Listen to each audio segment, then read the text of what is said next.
Chapter 505. The latest chapter of this book is not finished yet. For more exciting content, please scan the QR code below to download the app. The novel will be updated faster. Millions of novels will be read for free. All the novels that can't be found online will be available here.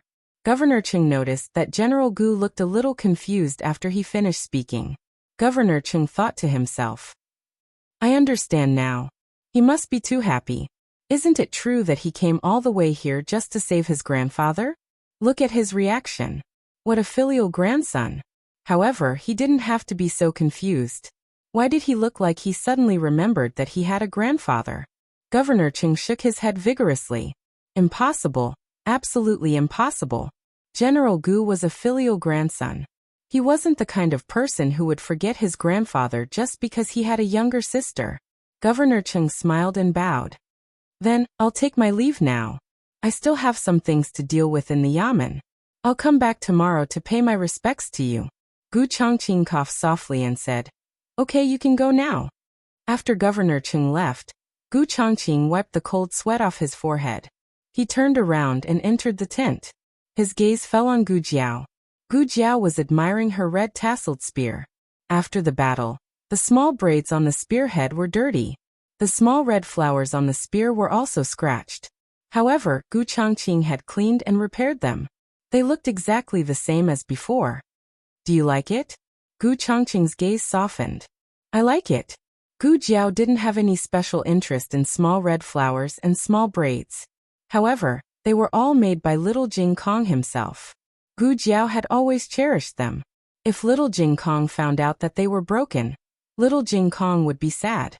Gu Changqing's mood suddenly improved when he heard that she liked them. He said, Grandfather is awake. I'll go to the governor's office later. He knew that Gu Jiao didn't accept him as her grandfather. That was why he didn't ask Gu Jiao to go with him. Unexpectedly, Gu Jiao took the initiative and said, I'll go with you. Now that his sworn brother had woken up, he had to visit him. Furthermore, she also had to protect Gu Changqing to prevent the Death Warrior from the previous dynasty from plotting against him. Since Gu Jiao wanted to go, Gu Changqing had no reason to stop her. For convenience, Gu Jiao had always dressed as a teenager in the frontier fortress. And today was no exception. But before they set off, Gu Changqing found that she was wearing a mask. Gu Changqing. The two of them went to the governor's office. The old marquis was still living in the room that Gu Jiao used to live in. This courtyard used to be quite empty, but recently, there was not enough space for the wounded soldiers, so other patients moved in one after another. It wasn't as if the old marquis hadn't woken up once these days, but it was only this morning that he was fully awake. He was finally no longer in a muddle-headed state. He remembered what had happened in Yi City and Lingguan City. The people he saw, the threats he received, the abuse he received. However, he had no recollection of how he was rescued. The servants of the governor's office couldn't explain it clearly, so they only sent someone to inform Governor Cheng.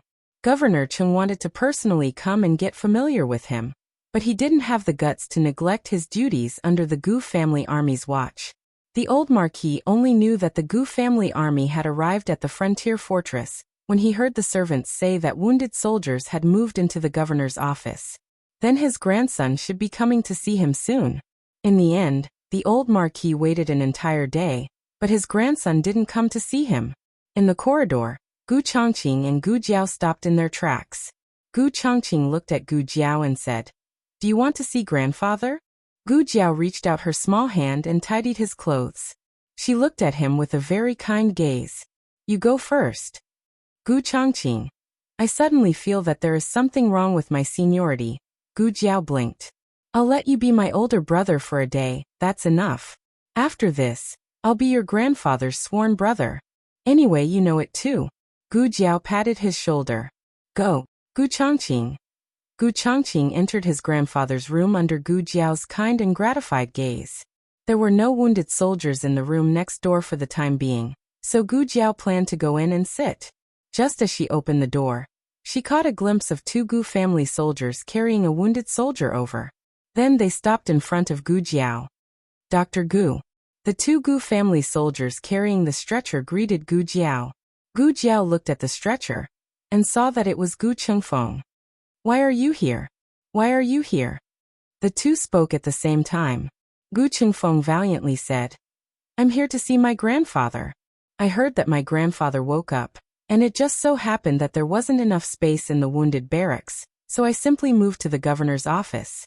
What about you? You're here to treat the wounded soldiers? It couldn't be that she was here to see his grandfather. This girl wasn't even from the Gu family. Gu Jiao raised her eyebrows. I'm here to see my brother. Pfft, your brother is at the governor's office. Gu Chengfeng was amused by Gu Jiao. This girl's bragging skills were getting better and better.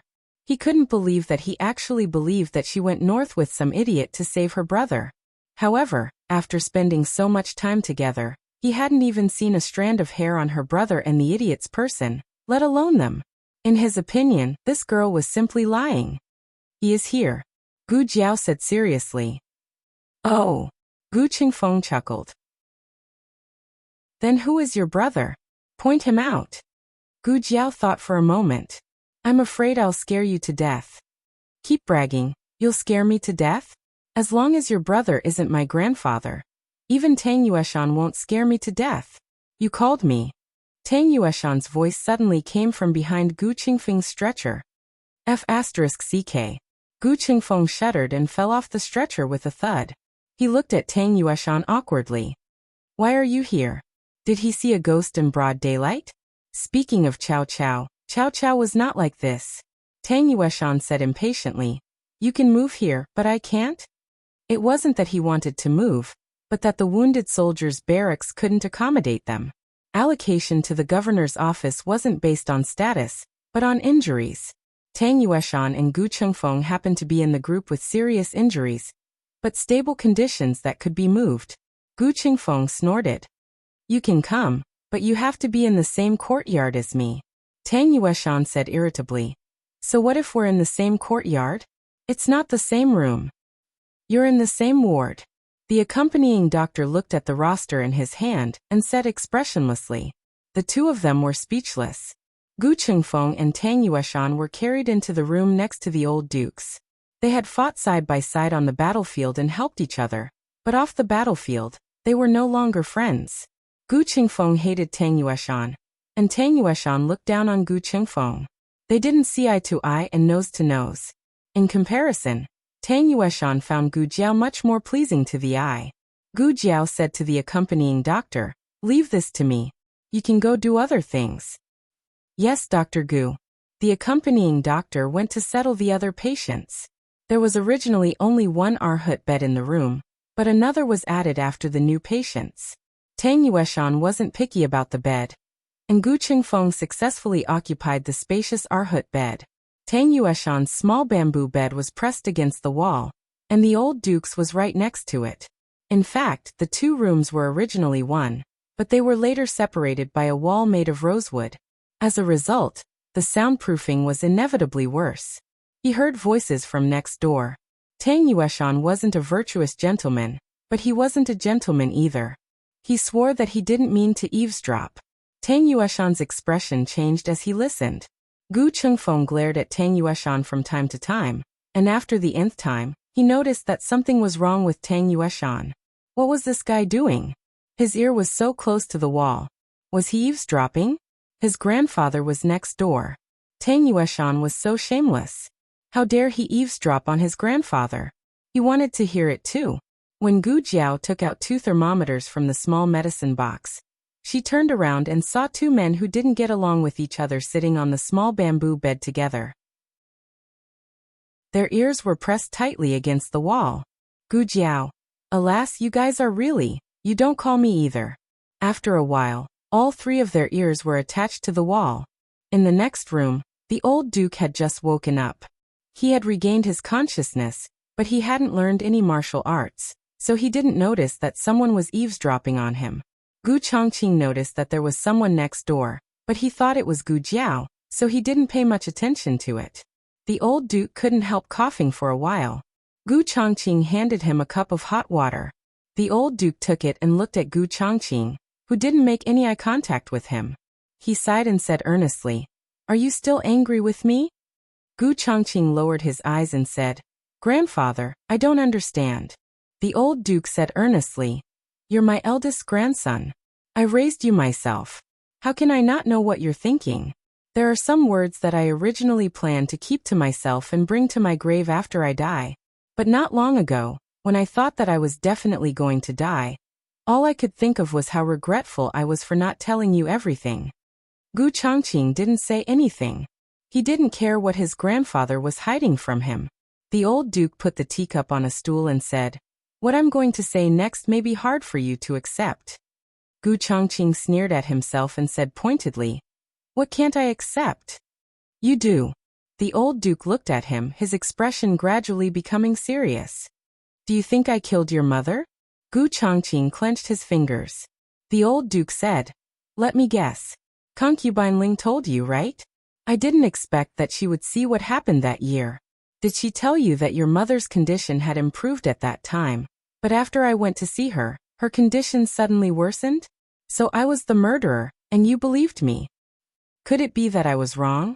Didn't grandfather give the order to the shadow guards to kill my mother? If Gu Chongqing hadn't found evidence, how could he be so convinced? The old Duke wasn't surprised that Gu Chongqing could find the shadow guards. He was his grandson, and he knew his ability very well. The old Marquis nodded. That's right. I once wanted to kill her. Gu Chongqing clenched his big hands, and a trace of pain appeared between his eyebrows. He almost gritted his teeth and said, Why? What did my mother do wrong? Why do you have to kill her? Your mother. The old Duke closed his eyes, and a complicated expression flitted across his face. She was a spy of the former dynasty. The latest chapter of this book is not finished. For more wonderful content, please scan the QR code below to download the app. The novel is more complete and updated faster. Millions of novels are free to read. There are novels with connotations that can't be found on the internet here. https://www.zhhbqg.com/89642_8964286/1094156777. HTML Genius remembered the website address in a second. www.zhhbqg.com Bikugo mobile reading website. Chapter 506. The latest chapter of this book is not finished yet. For more exciting content, please scan the QR code below to download the app. Novels are updated faster and more frequently. Millions of novels are free to read. Novels with a deeper meaning that can't be found online are all available here. The old Marquis could almost imagine Gu Chongqing's reaction when he said that. His heart ached even when he looked at it, so he simply turned his face away. Paper couldn't wrap fire, but when the moment came, he still felt a great struggle. Gu Chongqing's entire body froze. The entire room fell into a dead silence. The old Marquis felt that he should say something, but he wasn't good at saying things, especially comforting people. Moreover, it was easy to comfort strangers, but with his personality, it was always a bit awkward when comforting his loved ones. In fact, this matter, or to be exact, this scheme should have been set up when old concubine Jing entered the palace. Old concubine Jing was a loyalist of the previous dynasty. She met the old Marquis by chance, and was saved by the old Marquis. Later on, it turned out to be a scheme with ulterior motives. If a person's feelings could be set up, why couldn't a family's marriage be set up? Both old concubine Jing and Madame Ling were pawns of the previous dynasty. The difference was that old concubine Jing had entered the palace, but Madame Ling hadn't. But that didn't mean that Madame Ling couldn't play a big role. The old Marquis founded the Gu army by himself. If Madame Ling's son could become the young master of the Gu army, wouldn't that mean that the remnants of the previous dynasty would control the strongest army in the Zhao kingdom? The old Marquis felt very guilty. The marriage between Gu Chong and Madame Ling was his oversight. If he had known that Madame Ling was a spy from the previous dynasty, he wouldn't have agreed to this marriage. But it was too late to say that now. Moreover, he looked at Gu Chongqing, who was suffering a huge blow but didn't show any signs of collapse. He had mixed feelings. If it weren't for Madame Ling, he wouldn't have such an excellent grandson. Gu Chongqing looked calm on the surface, but in fact every inch of his body was soaked in cold air. His mother was a spy from the previous dynasty. His mother was a spy from the previous dynasty. He knew that his grandfather wouldn't lie to him about something like this. There was a voice in his head. Perhaps grandfather made a mistake, but why does my heart feel like it's being pricked by needles? What does Qing want to be when she grows up? I don't know. What does mother want me to do? Mother hopes that you can be an indomitable man like your grandfather. Then I'll join the army when I grow up. I want to go into battle like my grandfather and protect the country and its people. Damn, Qinger is really amazing. His mother's gentle voice and expression were still vivid in his mind, as if it had happened yesterday. But now he could no longer tell whether the hope that burst out of her eyes when she said these words to him was her heart full of love or her ambition. The old Marquis found it hard to say what he wanted to say next, but if he didn't say it now, he was afraid that he would never have the chance or courage to say it again. He said, "In the face of a national crisis, I know you won't disagree with me on war matters just because you have a grudge against me. But I still want to tell you clearly that I didn't kill your mother." His heart wasn't calm either. No matter how many years had passed, as long as he recalled the matter of Madame Ling Jr., his heart would still surge uncontrollably. The old Marquis said bitterly, "When your mother was sick, she was in close contact with the people of the previous dynasty. I accidentally found a secret letter that she didn't have time to destroy. I learned that she had been secretly contacting someone. At that time, I didn't know who she was contacting, but the letter was full of inquiries about the movements of the Gu family army. So I was vigilant. I ordered the secret guards to keep an eye on her and secretly intercepted several secret letters. Finally, I found out her identity. You are a general of the imperial court. You should understand what the consequences would be if a spy of the previous dynasty appeared in a family like ours. In order to end all troubles, I decided to secretly kill her. But when I saw you and your two younger brothers, I changed my mind. I wanted to ask her face to face. But he didn't expect to be seen by concubine Ling at that time." The old Marquis continued. "I went to find your mother and threw the secret letter in front of her, asking her to give me an explanation. She did not quibble and admitted it on the spot. She said that she was a spy of the previous dynasty. Her goal in infiltrating the Marquis Ding and manor was to plot against me, but I was often not in the manor, and she could not find an opportunity. Afterwards, she gave birth to you. Seeing that I doted on you, the remnants of the previous dynasty came up with a plan and decided to have you inherit the Gu family army. You really didn't disappoint and received all of my high regard and expectations. However, things are always changing and developing. The appetite of the remnants of the previous dynasty is increasing day by day. They are no longer satisfied with just taking the Gu family army into their pockets. They have their eyes on you." Gu Chongqing's eyes slightly moved. "You still have two younger brothers. In reality, anyone can inherit the Gu family army, but they need a puppet master." As the old Marquis spoke, his eyes suddenly became cold. "They want to take you away and train you into the most outstanding death soldier. Your mother did not agree." Gu Chongqing clenched his fists and the veins on his forehead began to bulge. The old Marquis painfully said, "Your mother was clear on their methods, and was even more clear on the consequences of betraying them. In order to protect you from being taken away by them, and to not allow herself to be used against you three brothers, she killed the remnants of the previous dynasty that came to take you away, and then chose to commit suicide." When Gu Chongqing heard this, his body began to gently tremble. The old Marquis looked at him, and a trace of pain flashed through his heart. He sighed and said, "There is no wall in this world that does not have a crack. But sometimes, we have no other choice but to stake everything on a single throw." There was no other choice in Madame Ling's death. He had no other choice in hiding it from the emperor. At the time, the emperor and him had planned to have him pretend to disband the Gu family army to lower Empress Dowager Zhuang's vigilance. In reality, he had let out a sigh of relief. Not having to inherit the Gu family army was a good thing for Gu Chongqing. If he did not sit in that position, it would not be so easy for others to target him. But things did not go as he wished. He took the 100,000 Gu family army and came to the frontier fortress as the commander of the entire army. The remnants of the previous dynasty treated traitors with outrageous methods. The old Marquis could not imagine how they would take revenge on Madame Ling's son. He would rather that Gu Changqing had never come to the frontier fortress. He would rather die here. He would rather hand the Gu family army to Tang Yueshan and let Tang Yueshan lead it. He would rather not see Gu Changqing expose himself to the remnants of the previous dynasty. The reason why the old Marquis felt this way was because he did not know that his other grandson and Gu Jiao had also come to the frontier fortress. They were also the children of the Marquis, and the remnants of the previous dynasty would not let them go. But the remnants of the previous dynasty hated Gu Changqing the most. He should have been their death warrior, but he had become their enemy. On the other side of the room, Gu Chengfeng was completely dumbfounded.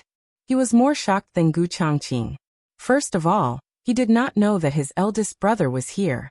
Since his eldest brother could come to the governor's mansion to visit his grandfather, why didn't he go to the wounded barracks to see him? Secondly, he thought that his mother was angered to death by Madame Ling. Later, Madame Ling's injustice was cleared. He thought that his mother really died of illness. But now he was told that his mother was forced to commit suicide? Also, since his mother was a spy of the previous dynasty, then he was half a spy. Hearing this, Gu Jiao combined it with her dream. Many mysteries were solved. No wonder she felt that the remnants of the previous dynasty were taking revenge on the Gu family. It turned out that they were punishing Madame Ling's betrayal. First, they cut off the heads of Gu Chengfeng and the old Marquis. Then they destroyed the Gu family army and cut off Gu Changqing's legs. Madame Ling could not rest in peace in the netherworld. Look at what became of the son you refused to hand over. And look at the Gu family army you failed to take down for us. They all became corpses. You can't get them, so you destroy them. You are so sick. Tang Yueshan was the last person to dig his ear out of the wall. To be honest, he was also very shocked. He had never expected that the Marquis Ding, and who seemed to be well-behaved, would create such a big mess. What was wrong with him and his sister-in-law crawling in the dust? What was wrong with Tang Ming being dissolute and domineering outside? Was there someone who married a spy and gave birth to 3 little spies that were so sinful?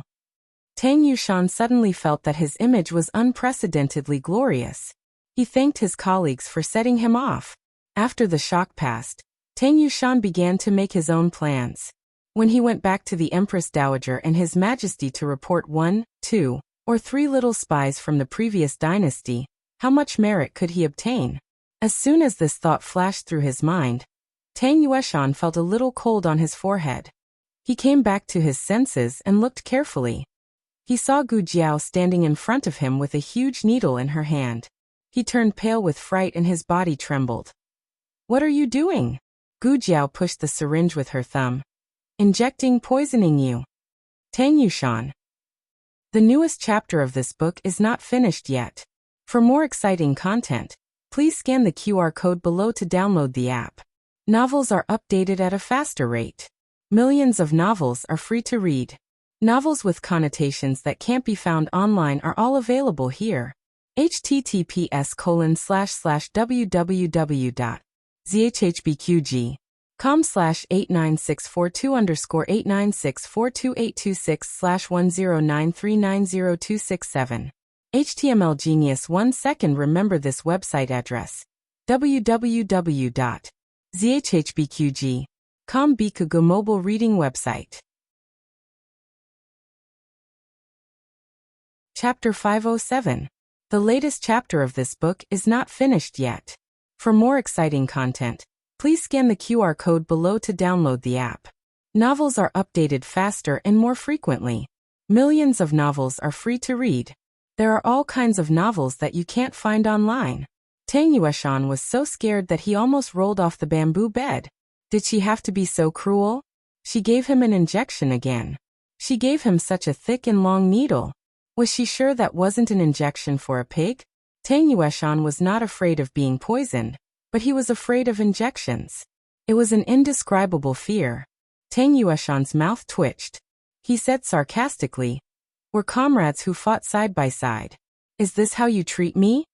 What happened to the basic trust between people? Fed to the dogs?" Gu Jiao said unabashedly, "I was being extra generous. I was going to poison you. Tang Yueshan was speechless again. How did this girl know that he was going to snitch? Did he write that he was going to snitch on them and ask for credit? Tang Yueshan glared at Gu Jiao in exasperation. Then he thought of something and frowned. Wait, didn't you already poison me? My life is in your hands. Why do you have to poison me? Gu Jiao blinked. Tang Yueshan suddenly sat up straight. You didn't poison me. Gu Jiao said seriously. I did. Tang Yueshan. You didn't. Gu Jiao. I did. Tang Yueshan. I don't believe you. Gu Jiao rolled her eyes. Then I'm going to poison you. Tang Yueshan.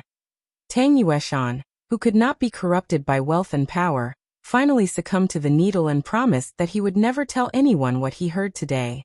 However, Gu Jiao did not buy it. A man's mouth is a liar. Tang Yueshan was confused. Where did she learn all this nonsense from? Tang Yueshan was furious. Although all was fair in war, he was not that cunning in private.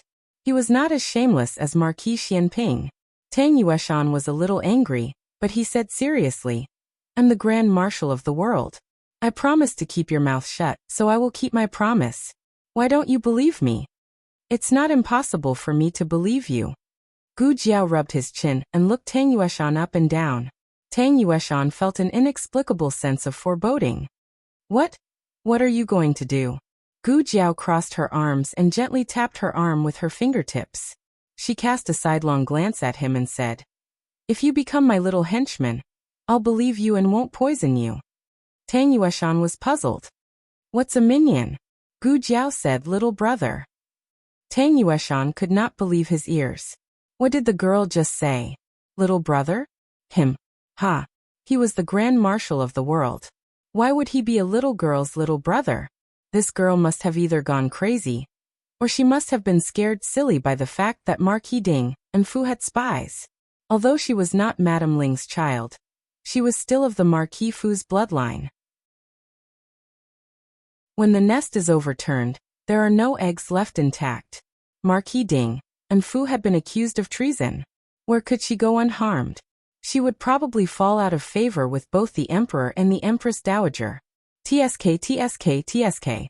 Without the protection of these two, how would this girl survive in the future? Gu Jiao sternly said, You choose. Poison you mute, or become my little brother. Tang Yueshan coldly smiled. Girl, how about I give you a suggestion?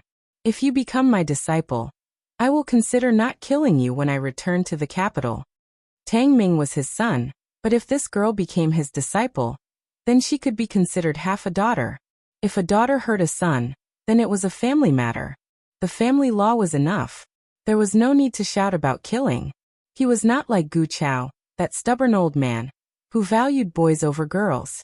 He had also carefully cultivated his own daughter. Unfortunately, they did not have the talent to practice martial arts. This girl was too talented. He cherished talent. As long as this girl was obedient, he could guarantee that he would cultivate her the same way he had cultivated Tang Ming in the past. To be honest, if it weren't for this incident, Tang Yueshan would never have allowed Gu Jiao to acknowledge him as her master. It was one thing for him to admire Gu Jiao's talent, but it was another thing for him to not be able to overcome the hurdle in his heart. However, the relationship between people was like an unpredictable game. No one knew which side would gain the upper hand in the next moment. It was very clear that with him heavily injured and Gu Jiao and Gu Changqing at full strength, his chances of winning were not high. In order to live, he had to make a sacrifice, but a simple sacrifice made him unwilling. If he could take advantage of the sacrifice, then he would not feel so aggrieved. He would never admit that he coveted this girl. Gu Chao did not want her, but he did. Gu Chengfeng was completely immersed in his great shock. He was so stunned that he did not hear a word that Gu Jiao and Tang Yueshan were saying, until Gu Changqing came out of the room next door. When he passed by the door, he accidentally heard Tang Yueshan's voice. He opened the door and looked at the three people inside. He was surprised. Why are you here? This time, Gu Chengfeng reacted. When he saw Gu Changqing, the grievance in his heart surged like a tide. His little mouth twitched. Big brother. He walked out of bed with red eyes and planned to throw himself at his big brother. Unexpectedly, He was entangled with Tang Yueshan's bandage. Tang Yueshan felt pain in his leg, and instinctively pulled the bandage away. Gu Qingfeng was pulled back by a strong force. He lost his balance and fell backward. Not only did he knock Tang Yueshan down, but he also knocked down the wall made of pear wood behind Tang Yueshan. The two wounded soldiers fell into the next room in a sorry state, and rolled all over the floor. The old duke looked at the two people who broke through the wall and frowned.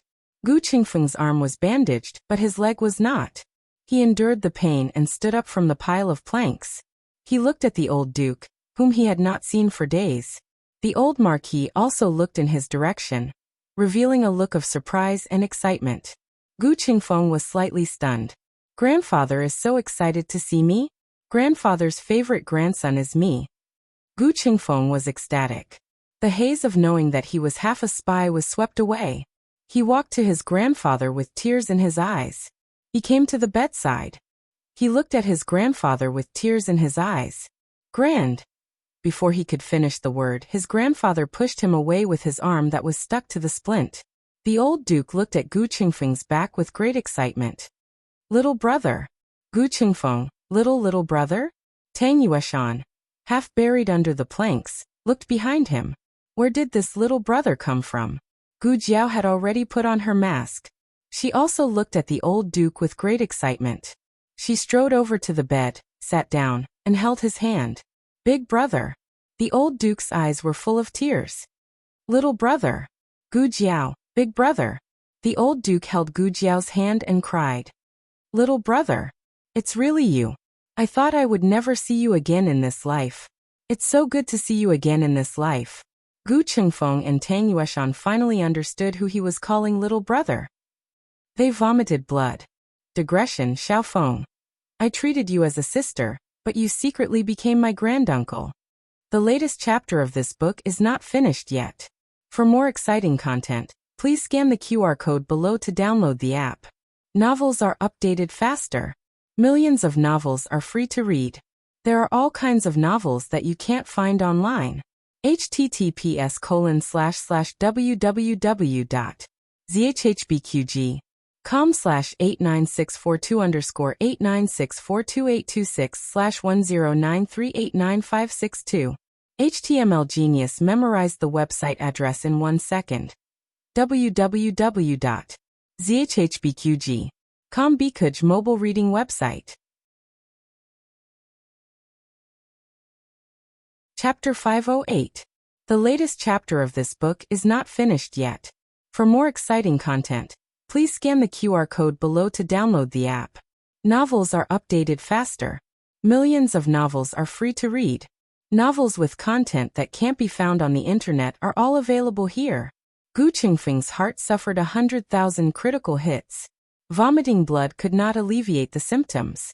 He wished he could empty himself and sacrifice his life. It was literally an act of utter sacrifice. He wanted to rub himself on the ground to see if it was true. His sister and his grandfather became sworn brothers. Then what was he? This girl came to the frontier fortress to save a brother of hers. Was she talking about his grandfather? She really had a brother. No, she said there was a fool. Gu Qingfeng choked and looked at himself in horror.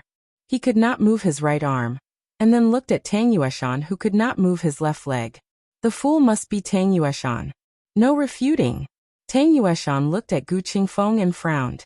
Why is this boy looking at me strangely? In the next room, Gu Changqing, who saw the scene of the brothers recognizing each other, almost could not hold it in anymore. Although he had long known about this matter. The time when the old marquis was drunk and called Gu Jiao brothers, he and Gu Yan were next door. He was the one who sent the unconscious old marquis onto the carriage back to the residence. However, he thought she was just teasing his drunk grandfather. He really did not expect this girl to be addicted to the game and recognize her brother in the frontier fortress. Too naughty. Gu Changqing looked at his grandfather and Gu Jiao with a complicated expression. One dared to shout and the other dared to respond. The old duke and his brother recognized each other excitedly. From the moment he saw Gu Jiao, there was no room for anyone else in his eyes. Gu Qingfeng, who was standing next to him, was completely ignored. Gu Qingfeng, who was forgotten by his elder brother and then ignored by his grandfather, felt bitter in his heart, but he did not say it. After that, Gu Jiao and the old duke chatted as if there was no one else around. The old duke wiped his tears and asked with relief and emotion, "Little brother, why did you come to the frontier fortress?" Gu Jiao took out a small notebook, found a brush and wrote, "I came to save you." The old duke was overwhelmed with emotion, and his eyes filled with tears again. Little brother was so righteous. He would remember this kindness and would never forget it for the rest of his life. Suddenly, a vague memory appeared in his mind. He remembered that after he was thrown into the wine cellar by the remnants of the previous dynasty, he seemed to have seen someone come to save him. "Was it you, little brother? Did you save me from Lingguan?" There seemed to be something else, but he could not remember it. Forget it. Forget it. Things that I can't remember aren't important. Gu Qingfeng, grandfather, and me too. And me. I also went to save you. Ah. Why do you only remember that brat? Gu Qingfeng was driven mad. I think we went to a family's house? Or did we went to a cave?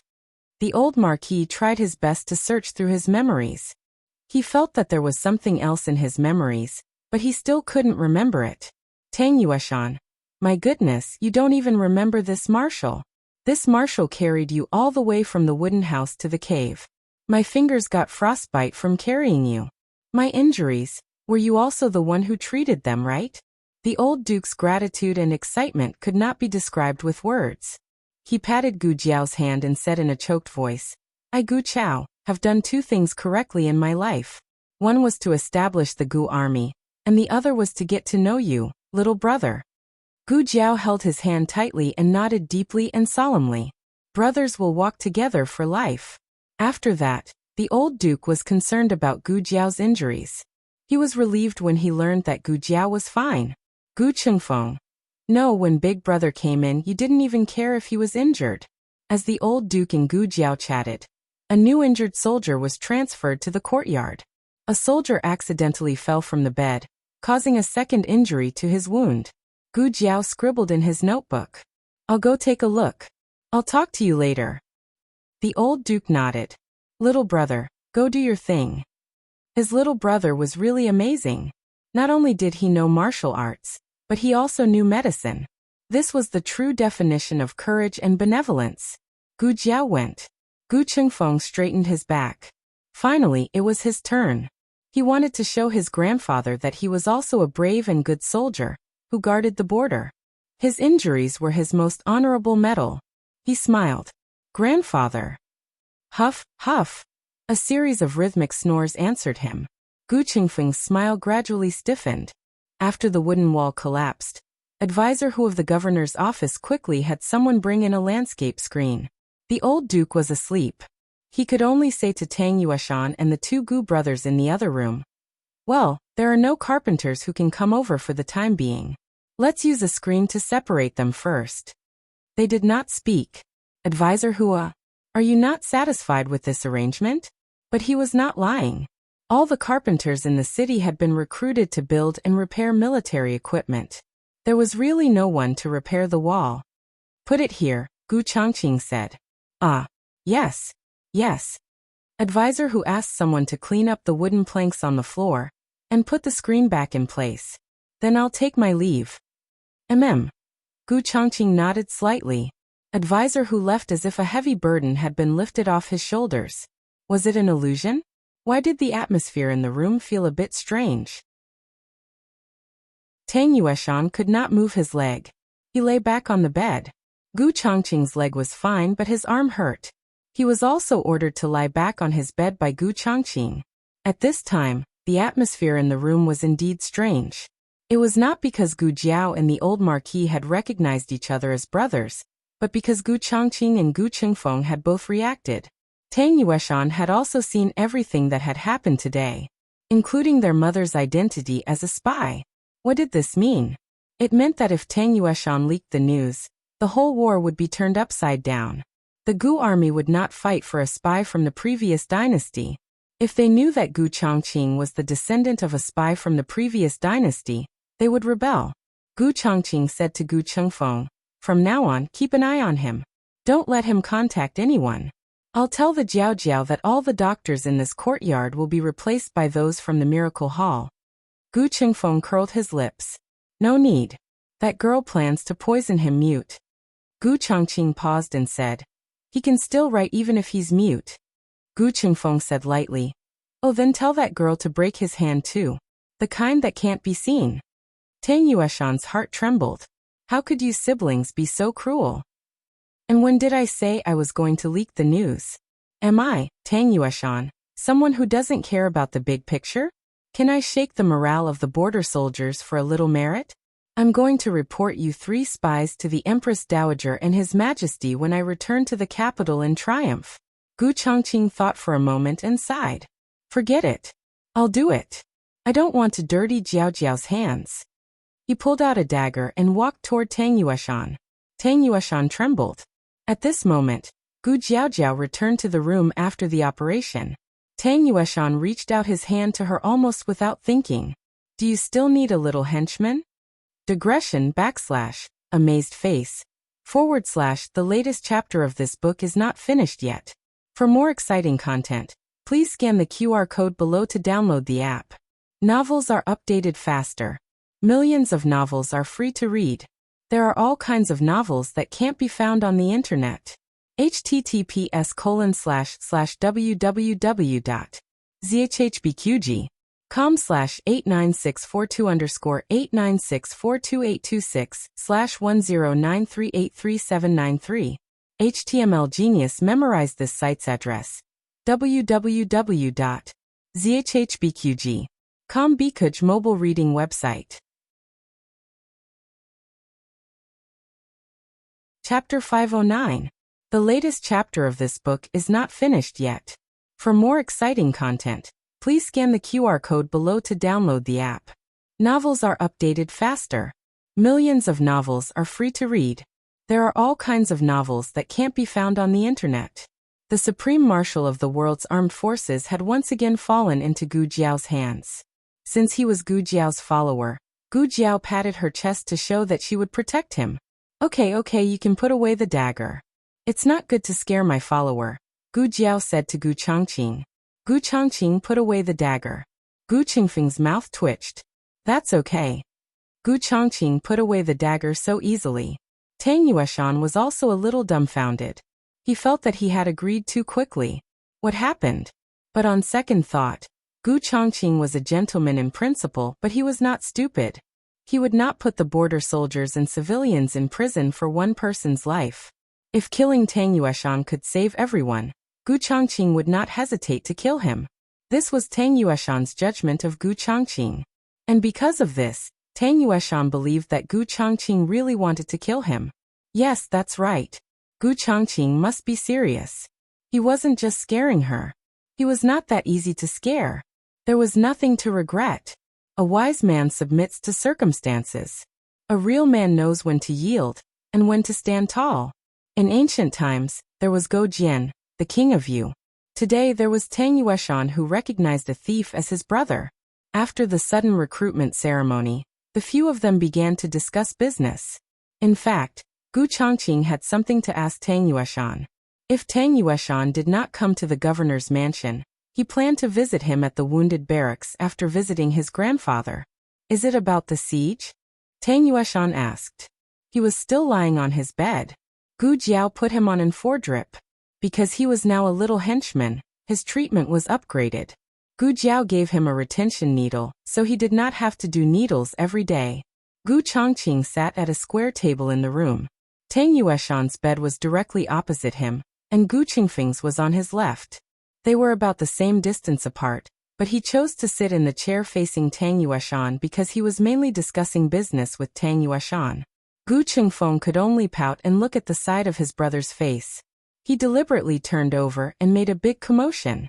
Gu Changqing was so engrossed in the discussion that he did not notice his brother's mood. He looked at Tang Yueshan and said, I plan to attack Lingguan City tomorrow evening. Tang Yueshan pondered for a moment and said with a frown, Actually, I suggest that you attack Beiyang City first. Beiyang City was the city that resisted the most fiercely back then.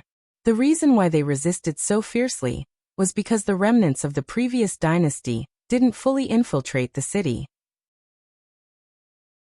You're new to the frontier fortress, so you probably don't know that there's a living Buddha there. Living Buddha? Tang Yueshan nodded. Your grandfather and I only heard about it when we came here. Living Buddha gathered believers in the frontier fortress to deliver all living beings from suffering. Even the prince consort and Princess Ning'an were his believers. Of course, Princess Ning'an is not one now. She already knows that Living Buddha is a trick of the remnants of the previous dynasty. Unfortunately, it's too late. A large number of people took the bait and believed in Living Buddha. More than half of the remnants of the previous dynasty's army are believers of Living Buddha. Gu Chongqing suddenly understood. He murmured, "No wonder they could build such a large army in the frontier fortress without being discovered." Tang Yueshan said, "Living Buddha has the most believers in Yi City. That's why Yi City's resistance is the weakest among the 3 cities." Gu Chongqing asked, "What about Yueqing City?" Tang Yueshan shook his head. Yueqing City is too small, and its strategic location is not important. The remnants of the previous dynasty did not target Yueqing City, so there are no believers of Living Buddha in the city for the time being. Gu Qingfeng curled his lips. A fake Living Buddha made them go against the imperial court.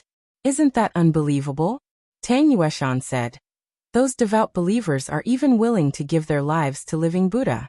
Living Buddha is here to save them from suffering. Living Buddha said that King Yi is the chosen one, the emperor sent by the heavens to set things right. When King Yi ascends the throne, the country will be prosperous and the people will have enough food and clothing. They will no longer have to suffer from hunger and cold. Gu Chengfeng did not believe in this, so he could not understand why the people would fall for such a simple trick. The lives of the people are too hard, Gu Chongqing muttered. Tang Yueshan sighed. The suffering in the frontier fortress was not something the people in the capital could imagine. The crops here were not easy to grow and the harvest was very poor. The people could not eat enough and could not afford to get sick. There seemed to be no end to these days. Why did they believe in Living Buddha? It was because they wanted to be reborn in paradise and not suffer anymore. It sounded stupid at first, but after thinking about it carefully, how could it not be sad? Gu Chongqing said, "There are plague victims in Lingguan City. If we attack too late, I'm worried that they will attack the people in the city with plague." Tang Yueshan was startled. What? There's such a thing? Gu Chongqing said. Jiao Jiao heard this when she went to the governor's office in Lingguan City last time. Gu Qingfeng widened his eyes and said suspiciously, "No, I also went to the governor's office in Lingguan City. Why didn't I hear this news?" Gu Chongqing gave him an indescribable look. Sister is better than you. Gu Qingfeng. How could he lose to her in this? He was with that girl all the time. He had never heard of the plague. Gu Qingfeng looked at Gu Jiao, who was always giving him an foredrip. He was about to ask Gu Jiao when she heard Gu Jiao sighed softly. Told you not to be distracted. Gu Qingfeng. Is the news reliable? Tang Yueshan asked. Gu Chongqing nodded. We went to see the plague victims. We also killed the men of sacrifice guarding them, and left them with medicine. The remnants of the previous dynasty send them food every day, but they don't go in to check because they are afraid of being infected. A patient called Little Shirtu is pretending to be a man of sacrifice and lives in the middle room. However, we don't know how long he can hide. So what I'm saying is that we attack Lingguan City as soon as possible.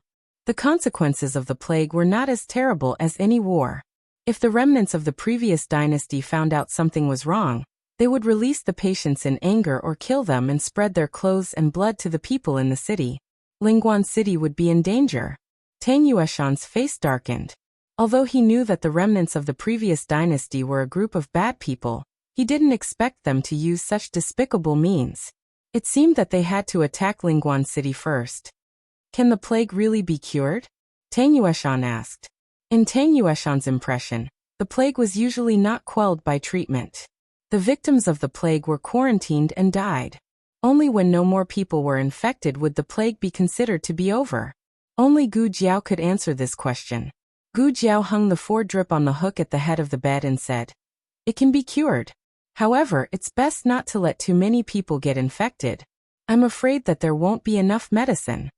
She had been overdosed in the past few days. She didn't know if it was her imagination, but the medicine box didn't seem to be shining again. It was as if the box had been emptied.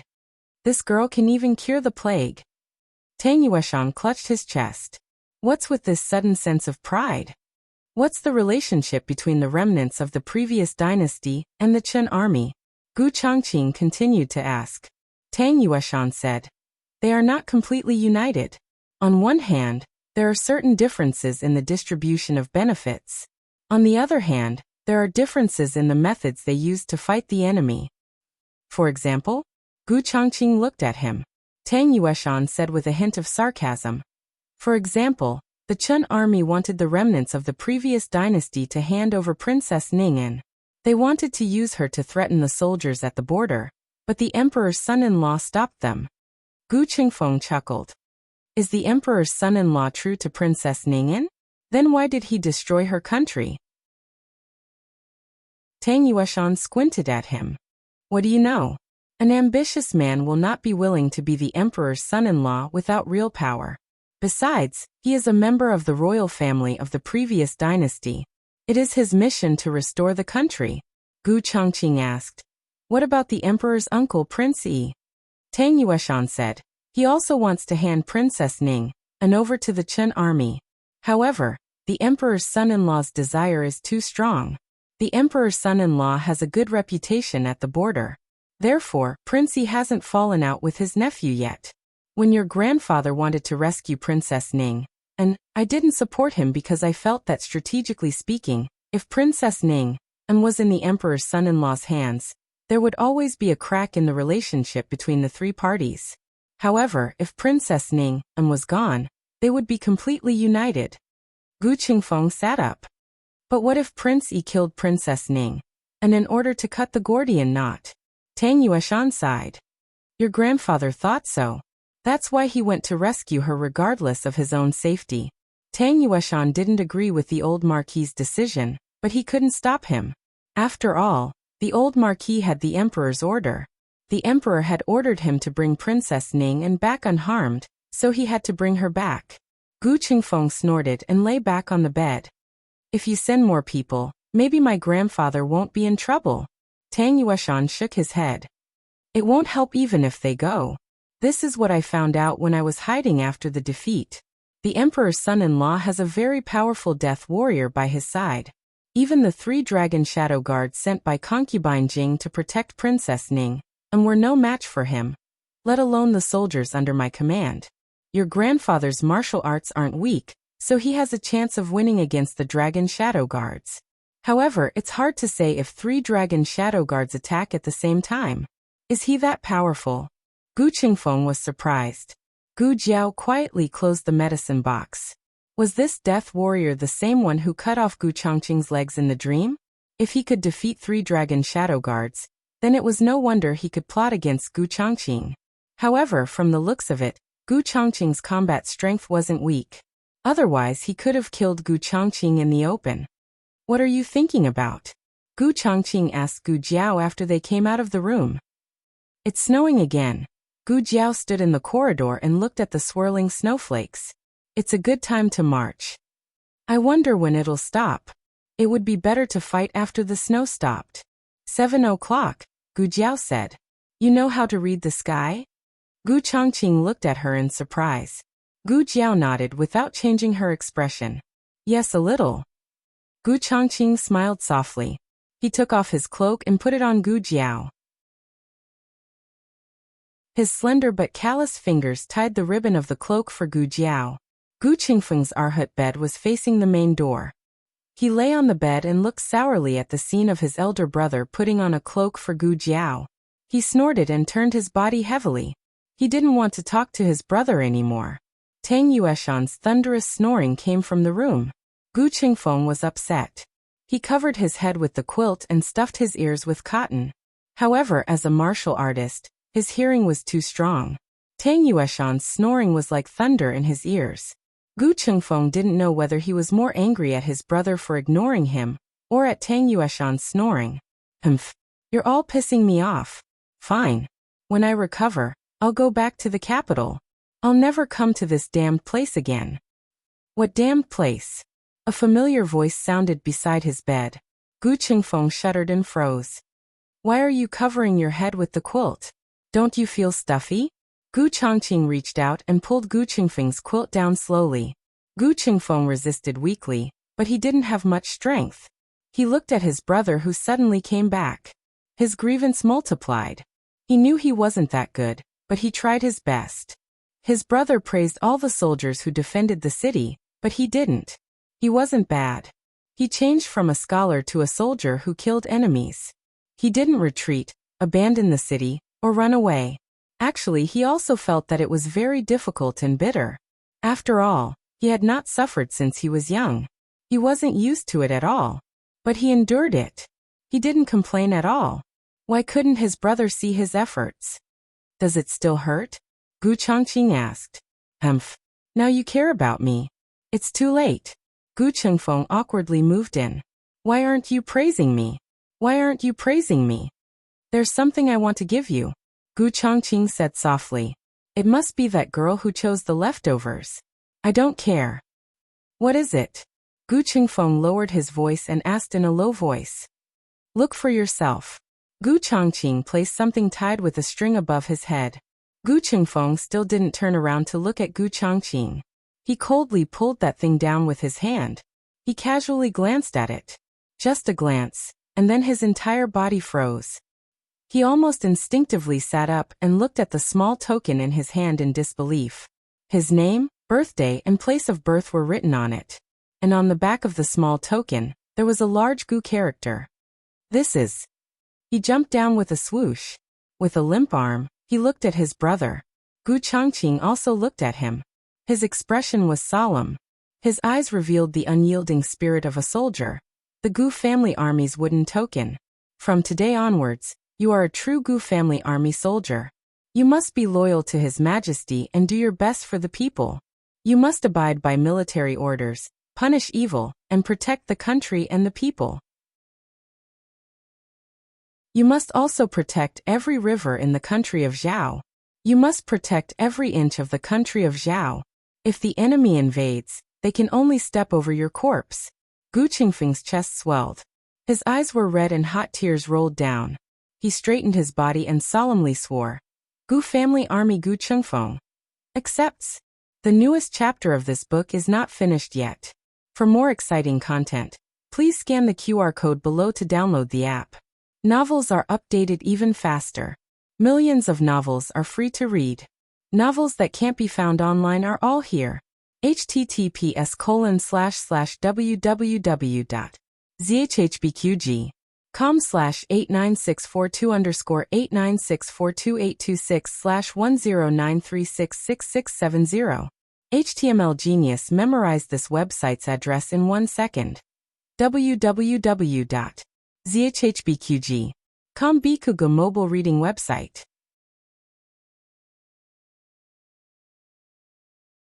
Chapter 510. The latest chapter of this book is not finished yet. For more exciting content, please scan the QR code below to download the app. Novels are updated even faster.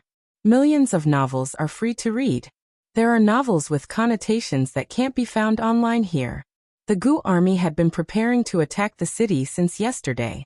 However, other than Gu Changqing and a few others, no one knew which city they were going to attack.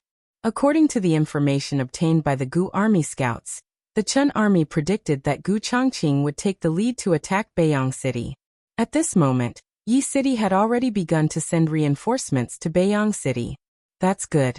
Lingguan City's 30,000 troops are no match for us. In the tent, the right commander said. Moreover, Beiyang City is further away from Lingguan City than Yi City. If the Chun army really goes to Beiyang City, then even if they realize that they've been tricked, they won't be able to turn around and reinforce Lingguan City in time. Gu Changqing looked at the cities on the sand table and estimated the distance between them. Beiyang City, Lingguan City, Yuegu City, and Yi City happen to occupy the top, north, south, left, west, right, and east directions. Beiyang City was in the north, far away from Lingguan City in the south. However, Beiyang City was not that far from Yuegu City in the west. If they realized that they had been tricked, the first thing they would do would not be to reinforce Lingguan City, but to lead the army to attack Yuegu City. After explaining his analysis, the left and right commanders disagreed on how many troops to send. The right commander said, "We'll go all out and get rid of them as quickly as possible. Then we'll rush back. We might not be slower than the Chun army." The left commander said, "Yuegu City is a total of 80 miles from Lingguan City. Yuegu City is also 80 miles from Beiyang City. As long as we attack the city, Beiyang City will receive a messenger pigeon. How long will it take to attack the city? When that time comes, it will be too late for us to turn back." The right commander said passionately, "Then let's fight another battle. Take back Yuegu City." The left commander said seriously, "But the people in the city will suffer the flames of war, and the injured soldiers and defenders will also be slaughtered." The right commander fell silent.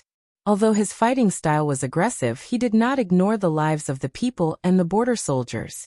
Gu Chongqing did not say anything. Today he had asked advisor Hu and Governor Cheng about the topography of this area. He knew that Yuegu City was indeed the same distance to Beiyang City and Lingguan City. However, compared to Yuegu City, Lingguan City's topography was higher while Beiyang City's topography was lower. They came down the mountain while the Chun Kingdom's army came up the mountain. First of all, their speed was different. As long as they attacked the city fast enough, they would be able to meet the Chun nation's army outside Moonwood City. Therefore, he was now faced with two choices. He could go all out and quickly take down Lingguan City before rushing back to fight with the Chun nation's army. Or he could leave a portion of his people in Yuelu City and start a war on both sides. If it was the second option, it would involve the question of how many soldiers the Chun Kingdom's army would deploy. Was it 30,000 or 50,000? In the end, Gu Chongqing chose to leave a portion of his forces in ancient Moon City. After all, if the soldiers were to rush back and forth, their combat strength would not be able to keep up. It would be better for the two cities to attack at the same time.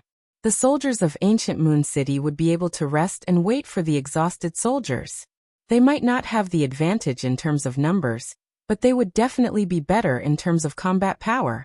Gu Chongqing paused and said, "Also, it's not necessarily because they don't have the advantage in numbers. Beiyang City and Yi City need to be guarded by soldiers. They are also afraid that if we take down Lingguan City, we will immediately attack Beiyang City or Yi City. Currently, the two cities have a total of 80,000 soldiers. Each city needs at least 20,000 soldiers, so the maximum number of soldiers they can deploy is 40,000. After discussing with Tang Yueshan and his grandfather, the three of them agreed to leave 30,000 soldiers of the Gu clan to deal with the Chun nation's army. The rest of the troops that could be deployed would follow Gu Chongqing to attack Lingguan City. Injuries would occur at any time during a war, so it was necessary to have a doctor accompanying them. This time, there were actually many skilled doctors from the common people in the medical team. However, in the midst of the flames of war, danger lurked everywhere. Gu Chongqing only chose 20 people from the imperial court's medical officials. Gu Jiao was in the ranks of the team, but not as a doctor. She had to inform the patients in the stronghold to evacuate. Although she had told little Shirtu that it would be fine to have someone deliver the news, and that little Shirtu would take the people to evacuate. However, how could Gu Jiao let a group of patients escape in the ice and snow? Lives would be lost. Gu Chengfeng had just been officially appointed as a member of the Gu clan's army. He was so excited that he felt like 10,000 ants had crawled into his heart. He tossed and turned in bed, occasionally laughing foolishly and directly waking Tang Yueshan up. Tang Yueshan used to scare Steamed Bun when he first saw him, but now he was very calm. This kid's brain was damaged. He would have at least 7 or 8 spasms a day. Gu Chengfeng wasn't even in the mood to eat dinner. He was only thinking about attacking Lingguan City. He felt that he was part of the Gu clan's army and couldn't sit idly by. He also had to go to war. He decisively removed the bandage on his arm and strode out. Before he could take a step out, he was blocked by Dr. Song. Dr. Song said impartially, "Miss Gu said that no one is allowed to leave this room. I'm not afraid of you. Do you want to give me an injection? Come on, come on. Gu Qingfeng directly showed his butt to him. Dr. Song said expressionlessly, I'll deduct a bottle of hair growth medicine from you. Gu Qingfeng felt as if he had been struck by lightning. Recently, he had been so busy fighting that he had forgotten about the hair growth medicine. Gu Qingfeng, who was not afraid of anything and was not afraid of injections, finally bowed down for a bottle of hair growth medicine. After dinner, Gu Chongqing led the Gu clan's army to set out. The left commander and 30,000 Gu clan soldiers stayed behind in Yueqing City. The wind and snow filled the sky and the road was dangerous. After a whole night of trekking, the Gu clan's army finally arrived near Lingguan City. At this time, the heavy snow had not stopped, and the army was resting in a mountain forest. Gu Chongqing gave the order to set up a barracks and rest there. Lingguan City was on the east side of the mountain, and they were on the west side of the mountain. With the thick wind and snow covering them, even if they started a fire, they wouldn't be discovered. Gu Jiao was ready to go find little Shirtu. The brother and sister had already discussed the details of this matter. Considering the overall situation, Gu Chongqing couldn't leave the team before the battle, but he had the shadow guards accompanying him. He handed over all 6 shadow guards to Gu Jiao.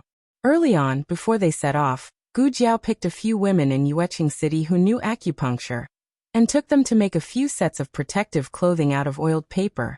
There was no need to trouble them with gloves and masks, as there were many in the small medicine box. She was the only one who used goggles, but in a while she would put on masks for the plague patients, so it wasn't a big problem.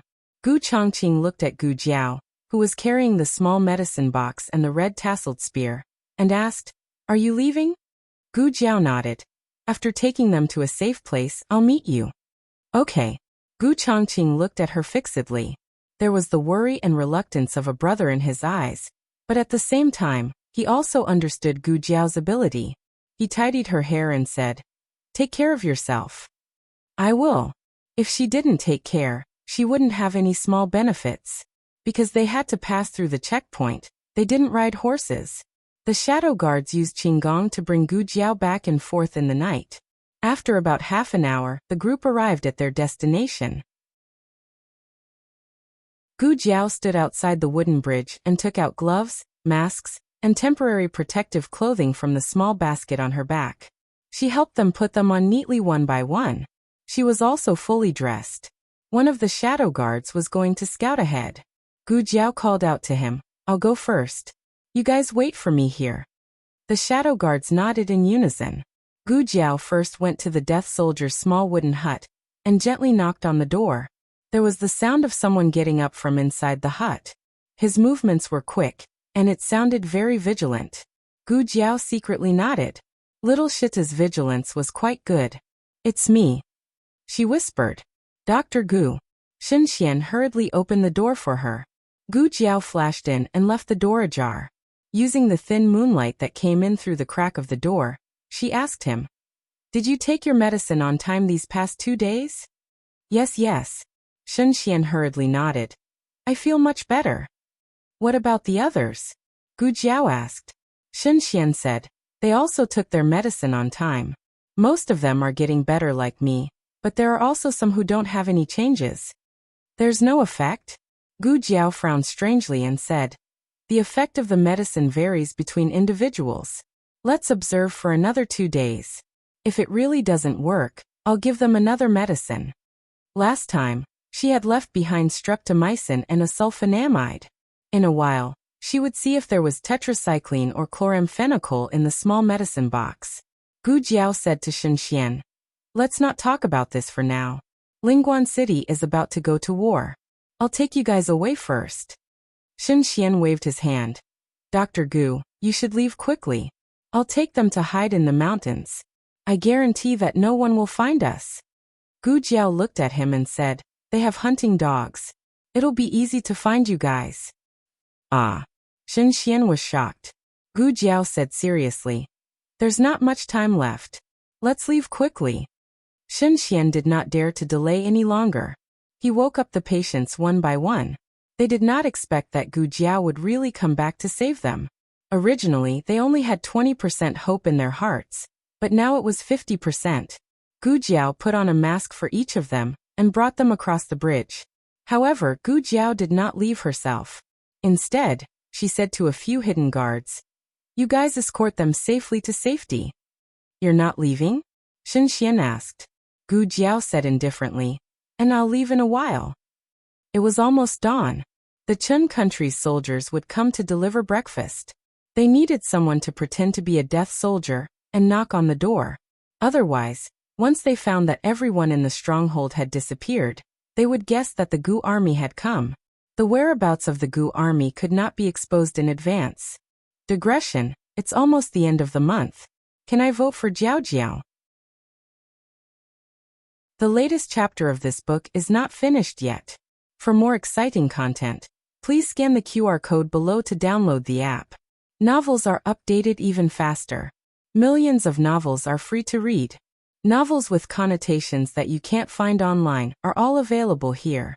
https://www.zhbqg.com/89642_8964286/1093655157.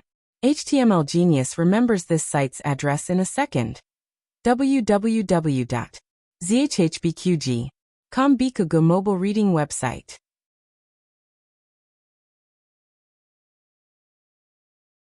Chapter 511. The latest chapter of this book is not finished yet. For more exciting content, please scan the QR code below to download the app. Novels are updated faster. Millions of novels are free to read. Novels with content that can't be found on the internet are available here. Shen Xian understood and said to Gu Jiao, "No, Dr. Gu, I'll stay here. You go first." Gu Jiao said, "You're not fast enough. You won't be able to catch up with us in a while, and you won't be able to understand the signals left along the way." Shen Xian was speechless. "Let's go," Gu Jiao said. Shen Xian reluctantly agreed. Then he thought of something and asked Gu Jiao, "Where are we going?" Gu Jiao said, "To find a safe place to settle you down." "What about our families?" A man in his early 30s asked. Gu Jiao looked at him and said, "The masters of the Gu army have already sneaked into the city. They will be brought out before the war." "Can we go home after the war?" Another patient asked. He was the oldest one among them. He was 40 years old this year. He used to be a minister, surnamed Zhao. Gu Jiao looked at him. When she put on the mask for him, Gu Jiao noticed that his body temperature was higher than the others, and his symptoms were more serious. Gu Jiao didn't answer him in a hurry. Instead, she asked, "You're the one who didn't get better after taking the medicine?"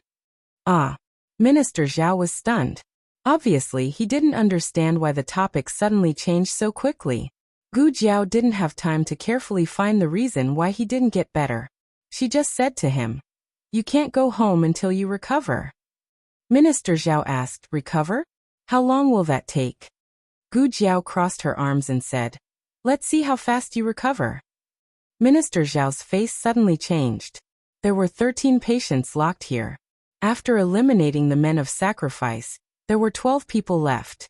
Among the 12 people, except for Minister Zhao, who didn't get better, the other symptoms were more or less better than before. Although they were anxious to go back to see their families, they knew in their hearts that they had the plague.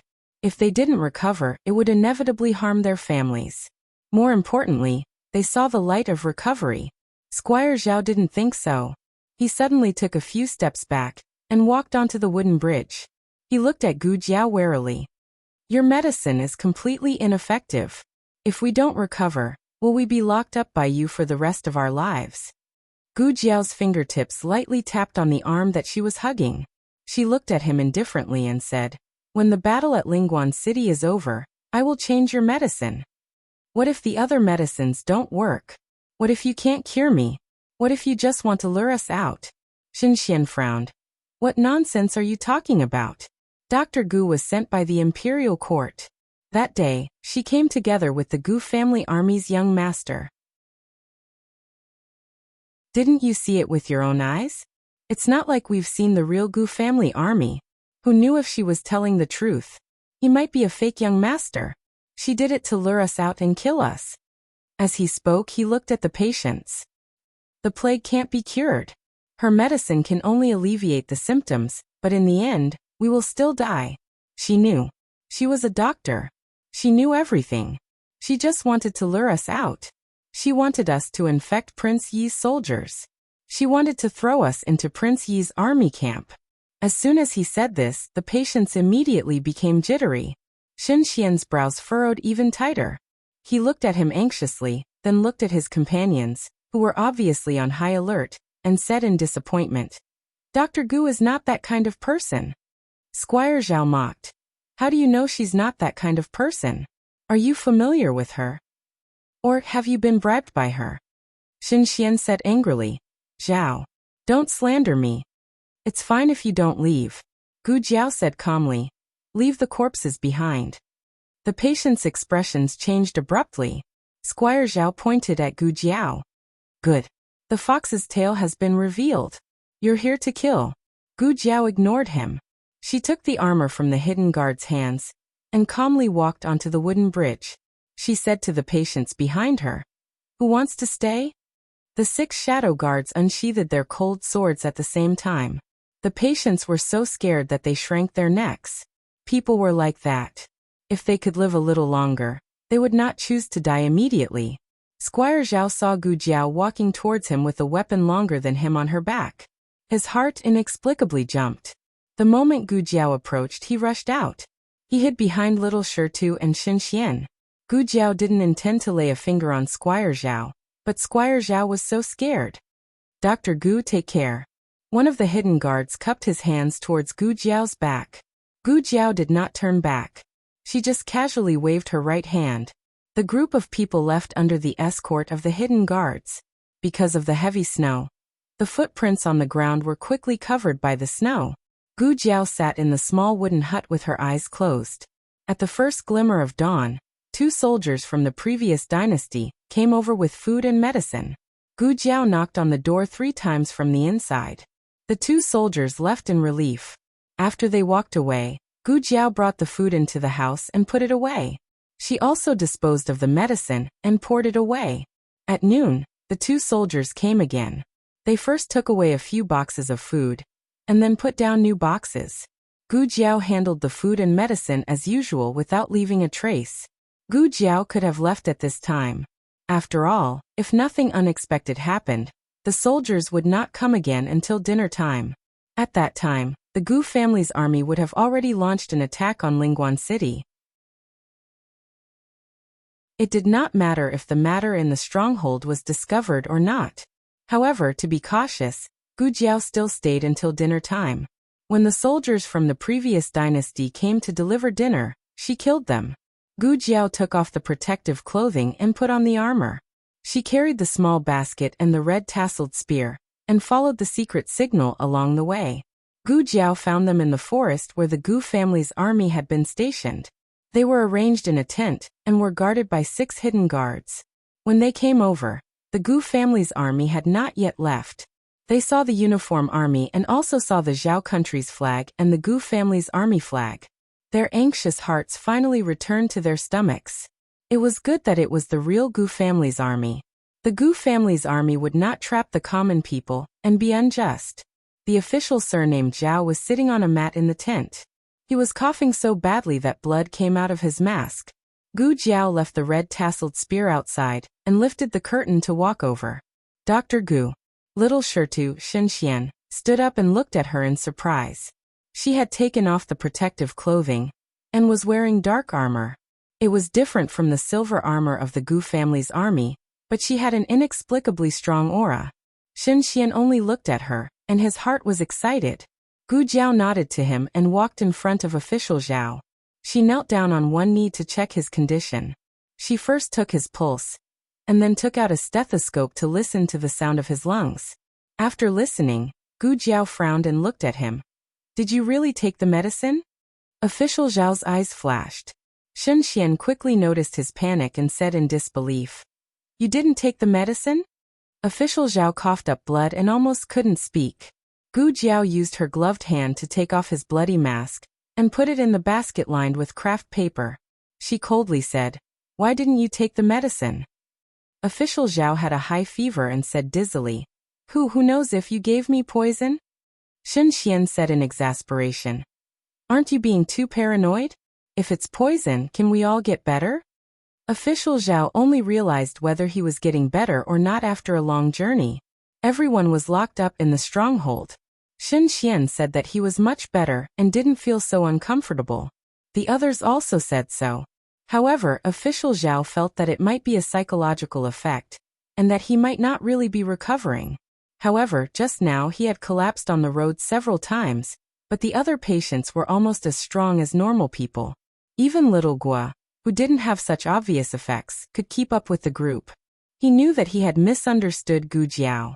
That was the real medicine that could cure the plague. Unfortunately, he realized it too late. He was going to die. He couldn't breathe. Official Zhao's breathing was choked. His face quickly turned blue and purple, and his body stiffened. After a while, he began to convulse.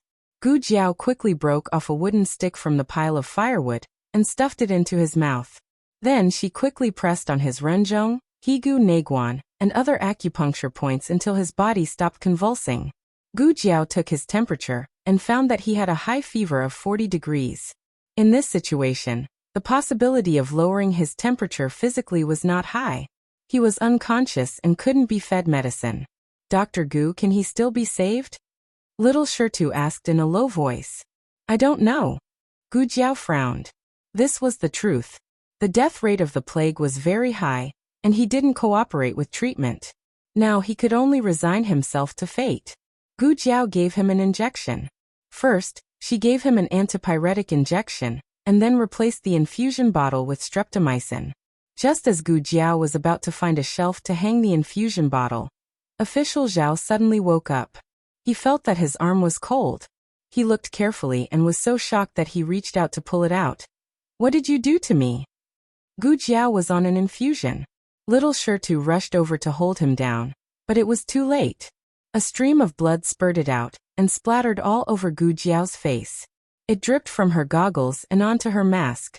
She smelled the strong scent of blood. The latest chapter of this book is not finished yet. For more exciting content, please scan the QR code below to download the app. Novels are updated at a faster rate.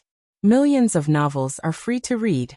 All the novels that can't be found online are available here. https://www.zhbqg.com/89642_826/1093405991. HTML Genius memorized the website's address in 1 second. www.zhbqg.com Bikuj mobile reading website.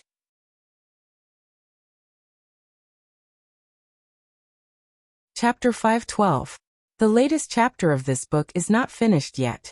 For more exciting content, please scan the QR code below to download the app. Novels are updated faster. Millions of novels are free to read. Novels that can't be found online are all available here. Gu Jiao's mood almost instinctively became violent. The goggles turned blood red. As if the entire world had turned blood red. The heat of the blood seeped through the mask and burned her cheeks. The violent factor in her body began to surge endlessly. Everyone was dumbfounded. Squire Zhao was a plague patient. His blood was also sick. Dr. Gu, the hidden guards outside the tent heard the movement inside. One of them opened the curtain and saw Gu Jiao's face covered in blood. His expression changed, and he was about to walk towards Gu Jiao. Don't move. Gu Jiao raised her hand to stop him. The hidden guard's steps stopped. Dr. Gu, are you all right? What happened? I'm fine. Gu Jiao slowly lowered her hand. It seemed like a normal action, but no one knew how much self-control she used. She calmly said, None of you are allowed to come in. Shen Xian, move aside. She always called him Little Shirtu, but this was the first time she called him by his name. Shen Xian subconsciously sensed that there was something wrong with her. Dr. Gu. He moved aside in a daze. Gu Jiao once again squatted down in front of Squire Zhao. Squire Zhao was intimidated by Gu Jiao's silent calmness. He didn't dare to move or make a sound. When he pulled out the needle, he used too much force and tore a blood vessel. Gu Jiao calmly and skillfully treated his injury. She reinserted the needle and calmly said, The medicine is very expensive, don't make me waste it. She wouldn't waste medicine unless the person was dead. Squire Zhao looked at Gu Jiao, who didn't get angry at all. He didn't know why, but he inexplicably shivered. After Gu Jiao came out of the tent, she found an empty place and sat down against a bamboo tree. She took off the contaminated goggles and mask, as well as a pair of gloves. She did not know if she would be infected. She took 2 chloramphenicol from the small medicine box, grabbed a handful of cold snow, and swallowed it. The Gu family army went to attack the city, leaving behind only 100 people to take care of these sick people. The forest was quiet, but Gu Jiao seemed to be able to hear the sound of war drums and horns, the sound of chariots slamming into the city gate, and the sound of the Gu army climbing up the ladder. She leaned against the bamboo and looked up at the obscure and boundless sky. A trace of confusion appeared on her face. For a moment, her mind was blank. Dr. Gu. A secret guard walked over and reported, "Someone's coming." Gu Jiao entered a state of combat readiness in a second. She stood up and picked up the small basket on her back. "How many people?" The shadow guard said, 20 people, and a few of them are death warriors. It seems that the remnants of the previous dynasty found that the plague patients were missing, so they sent people to capture them. Gu Jiao had already made several preparations. If no one chased them, they would wait here for Gu Chongqing and the Gu family army's triumphant return. If someone chased them, they would change to another place. She had at least 3 backup places. Gu Jiao said to the secret guard, "You take the patients and go to the ruined temple on the way here." "Yes." The secret guard only listened to orders and did not question Gu Jiao's decision.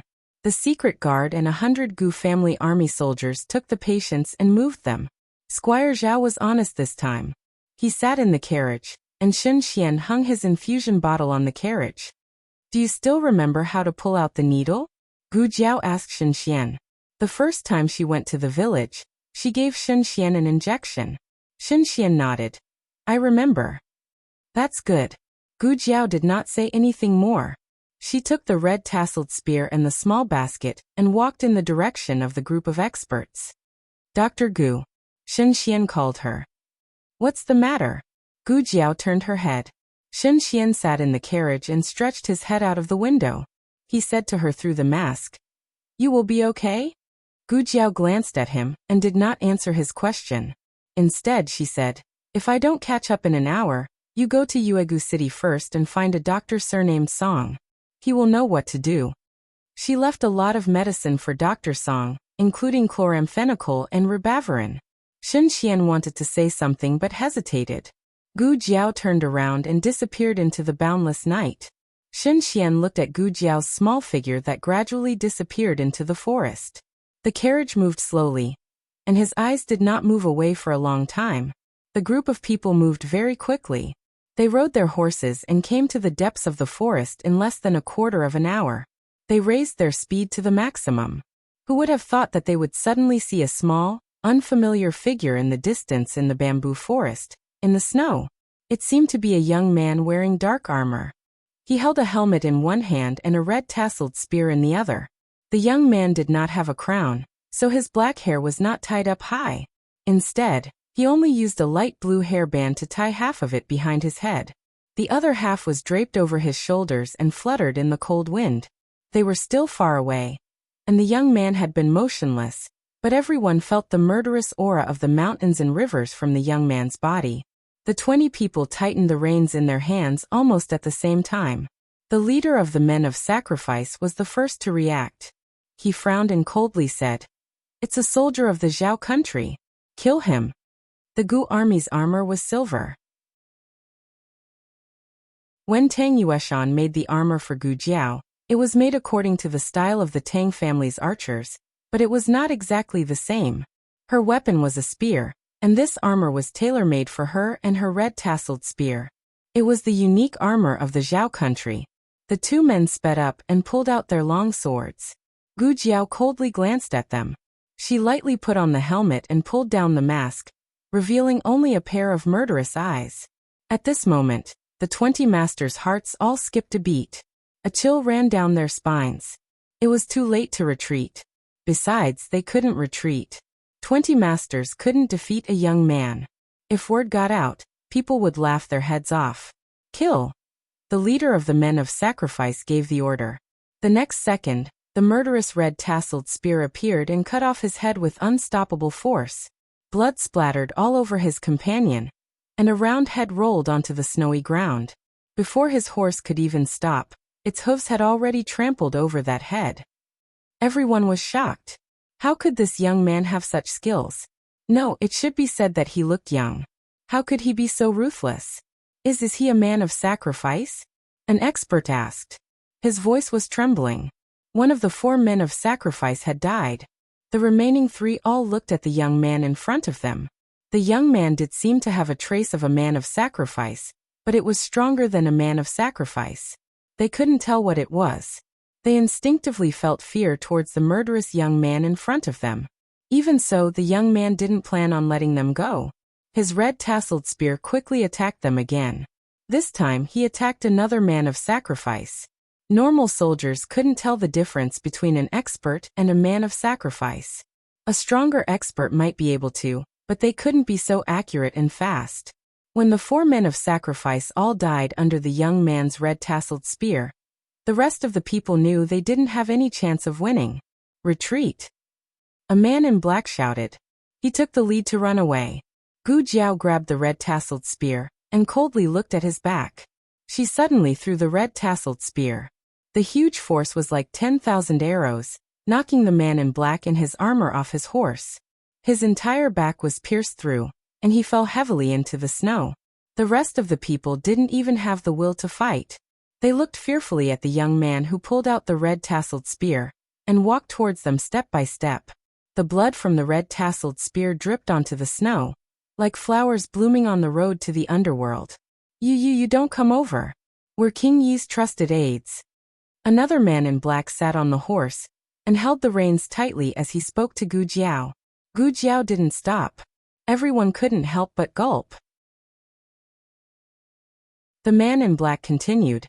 His Highness King Yi is the son of destiny chosen by the living Buddha. He's the Emperor's star.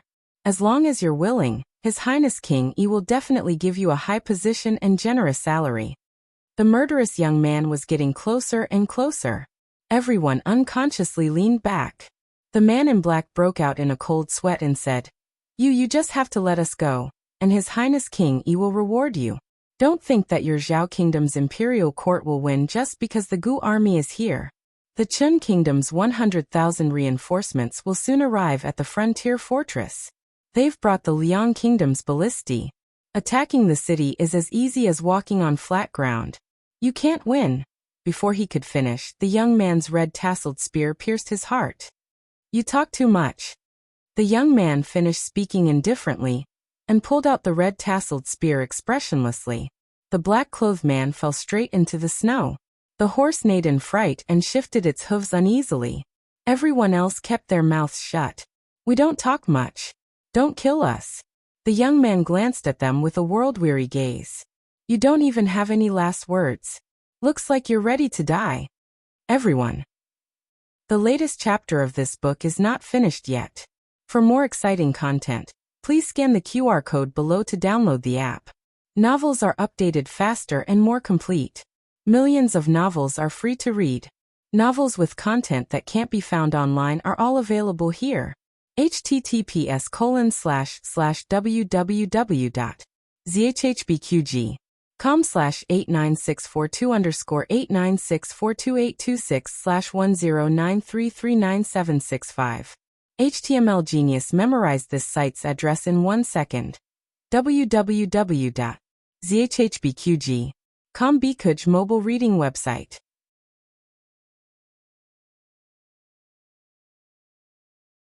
Chapter 513. The latest chapter of this book is not finished yet. For more exciting content, please scan the QR code below to download the app. Novels are updated even faster. Millions of novels are free to read. Novels with connotations that can't be found online are all available here. A quarter of an hour later, the murderous forest quieted down. 19 of the 20 people were gone, leaving only one man in black kneeling in the snow, trembling. Gu Jiao looked down at him, the tip of the red-tasseled spear pressed against his heart. Your prince consort has a very powerful death warrior. Where is he? The man in black was startled. Perhaps he hadn't recovered from the huge massacre, but it took him a long time to realize what Gu Jiao was talking about. He swallowed and said in a trembling voice, "Young hero." Wait, this isn't a young hero. It's a girl. Yes, she's clearly a girl. Even if she didn't change her voice, there was still a big difference between a young man and a young girl's voice. Just now, he was so frightened by the young man in front of him that he even forgot to listen carefully. The fear in the man in black's eyes didn't lessen because the other party was a girl. On the contrary, he was even more afraid. What kind of girl could be so terrifying? Was she a death warrior that only the nobles of the Yan Kingdom had? Death warriors originally came from the Yan Kingdom. The other 5 kingdoms would spend a lot of money to hire or buy death warriors from the Yan Kingdom. But they weren't the most powerful ones. Only their prince consort had a chance to get a death warrior from the Yan Kingdom. Young miss. The man in black didn't know whether to call the other party a young hero or a girl. He stammered for a long time, then stammered. Are you asking about Sirius? Sirius? Gu Jiao repeated indifferently. How capable was he to have such a flashy name? Gu Jiao noticed that when the man in black mentioned Sirius, a trace of fear appeared in his eyes. Is he very powerful? Gu Jiao asked. The man in black said, he's more than powerful. The death warriors of the prince consort and Prince E combined are no match for him alone. Gu Jiao wasn't sure if the men of sacrifice in the hands of the prince consort and Prince E were at the same level as the 4 men from before. To be honest, the 4 men weren't weak, but they weren't too strong either. On the contrary, the fact that the 3 dragon shadow guards that Tang Yueshan had mentioned were all injured by this death warrior caught Gu Jiao's attention. Gu Jiao wasn't sure if he could defeat the 3 dragon shadow guards because he could only defeat 3, or if there were only 3 dragon shadow guards for him to fight. Actually, no matter which one it was, the power of this death warrior was terrifyingly strong. Where is Skywolf? Gu Jiao asked. In the prince consort's residence. The black-clothed man said fearfully. He guessed that Gu Jiao might not understand, so he explained, it's not far from the governor's office. Just walk out of the governor's office's main entrance, and head east for Tuli. Gu Jiao finished him off with a single shot. As usual, she plundered the valuables on their bodies. Choosing a horse as her mount, she galloped towards Lingguan City. She didn't know if she was infected, but she still put on some protection before entering the city. The entrance to Lingguan City had already been breached by the Gu clan army, and the 2 sides were fighting fiercely in the city. Gu Jiao took a detour and went directly to the prince consort's residence. The flames of war hadn't spread here yet, but the news of the battle should have spread throughout the city. The doors and windows of every household were tightly shut, and the streets were deserted. There wasn't a single citizen wandering around. Gu Jiao's horses' hooves echoed loudly on the long street. From time to time, there would be soldiers coming from the governor's office to provide reinforcements. Gu Jiao didn't fight them head-on. Her target was Skywolf. When she approached the prince consort's residence, Gu Jiao dismounted and left the horse in the alley.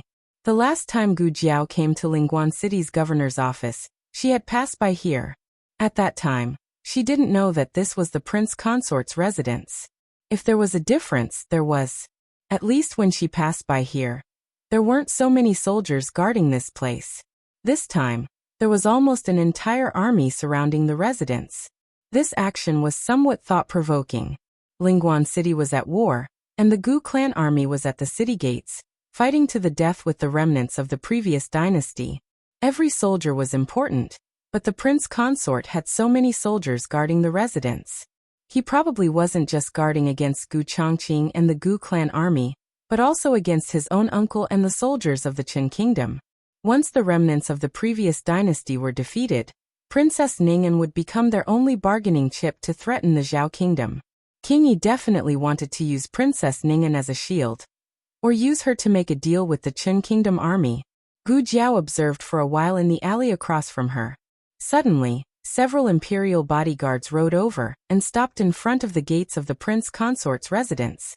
The leader took out a token at his waist and said to the soldiers guarding the residence, "The prince consort has orders to transfer the princess to a safe place." The soldiers guarding the residence moved aside to make a path. The bodyguards entered the residence. Since they wanted to transfer Princess Ning'an, that person called Tianlang should also be escorting Princess Ning'an away. Gu Jiao decided to wait for him to come out, and wait for an opportunity to make a move on him on the way.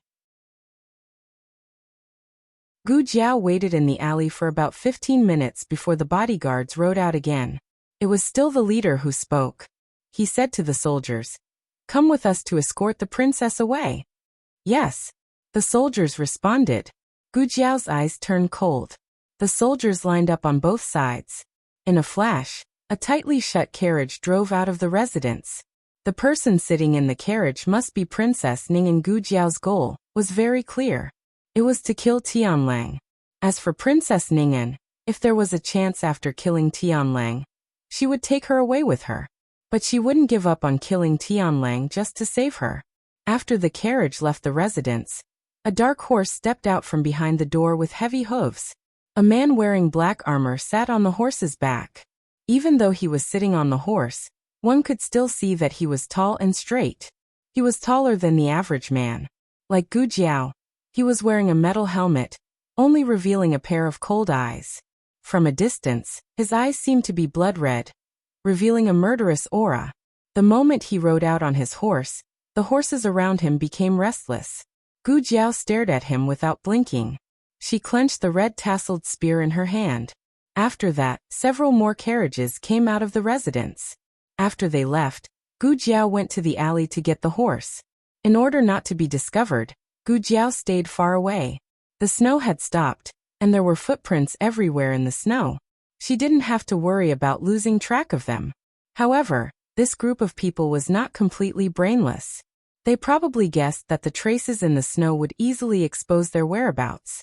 Not long after, they began to split into two groups. When they reached the next fork in the road, they began to split into 4 groups. No wonder there are so many carriages. They are all used to confuse people. But Gu Jiao didn't remember the tracks of the carriages, but rather Tianlang's hoofprints. His horse was taller than a normal horse, so the hoofprints were deeper. It was easy to say, but it wasn't easy to tell which of the hoofprints were deeper. It was a good thing that Gu Jiao had undergone tracking training in the organization. She followed Tianlang's hoofprints through Lingguan City, and came to the quiet and cold outskirts. When they passed by a small hill, Tianlang's hoofprints suddenly disappeared. Gu Jiao's brows knit. After that, a cold aura came from the soles of her feet. Killing intent came from everywhere. Gu Jiao suddenly raised her red-tasseled spear, and swung it above her head to block it. With a loud clang, the weapons collided fiercely, creating tiny golden sparks in the darkness of the night. It was Tianlang. He had found her. He decided to wait here and kill her. The horse couldn't withstand the great pressure. It cried out in pain and wildly charged forward. And it was this charge that caused Gu Jiao to lose her balance. Gu Jiao leaned back and raised her foot to kick Tianlang's chin. Tianlang's palm hit the bottom of her boot. Gu Jiao borrowed the force and flipped backwards. The red-tasseled spear touched the snow, helping her to stabilize her body after flipping in the air. Gu Jiao held the red-tasseled spear and vigilantly stood in the ice and snow.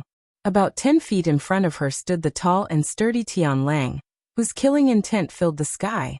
Gu Jiao found that she had underestimated his height. His weapon was also a red-tasseled spear.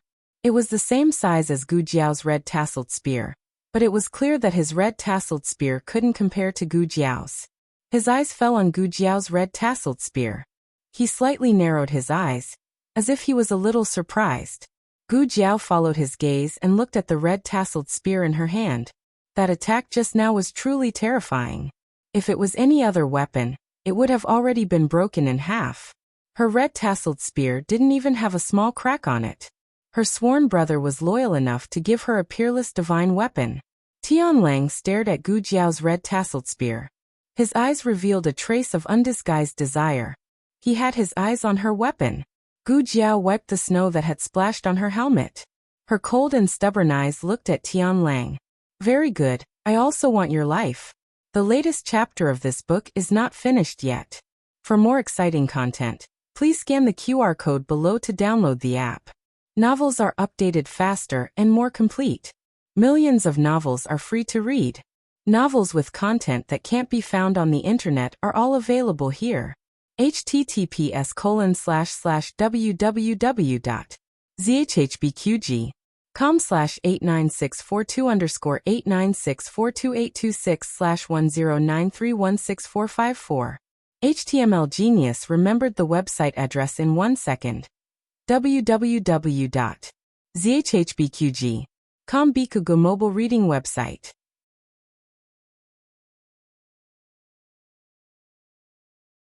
Chapter 514.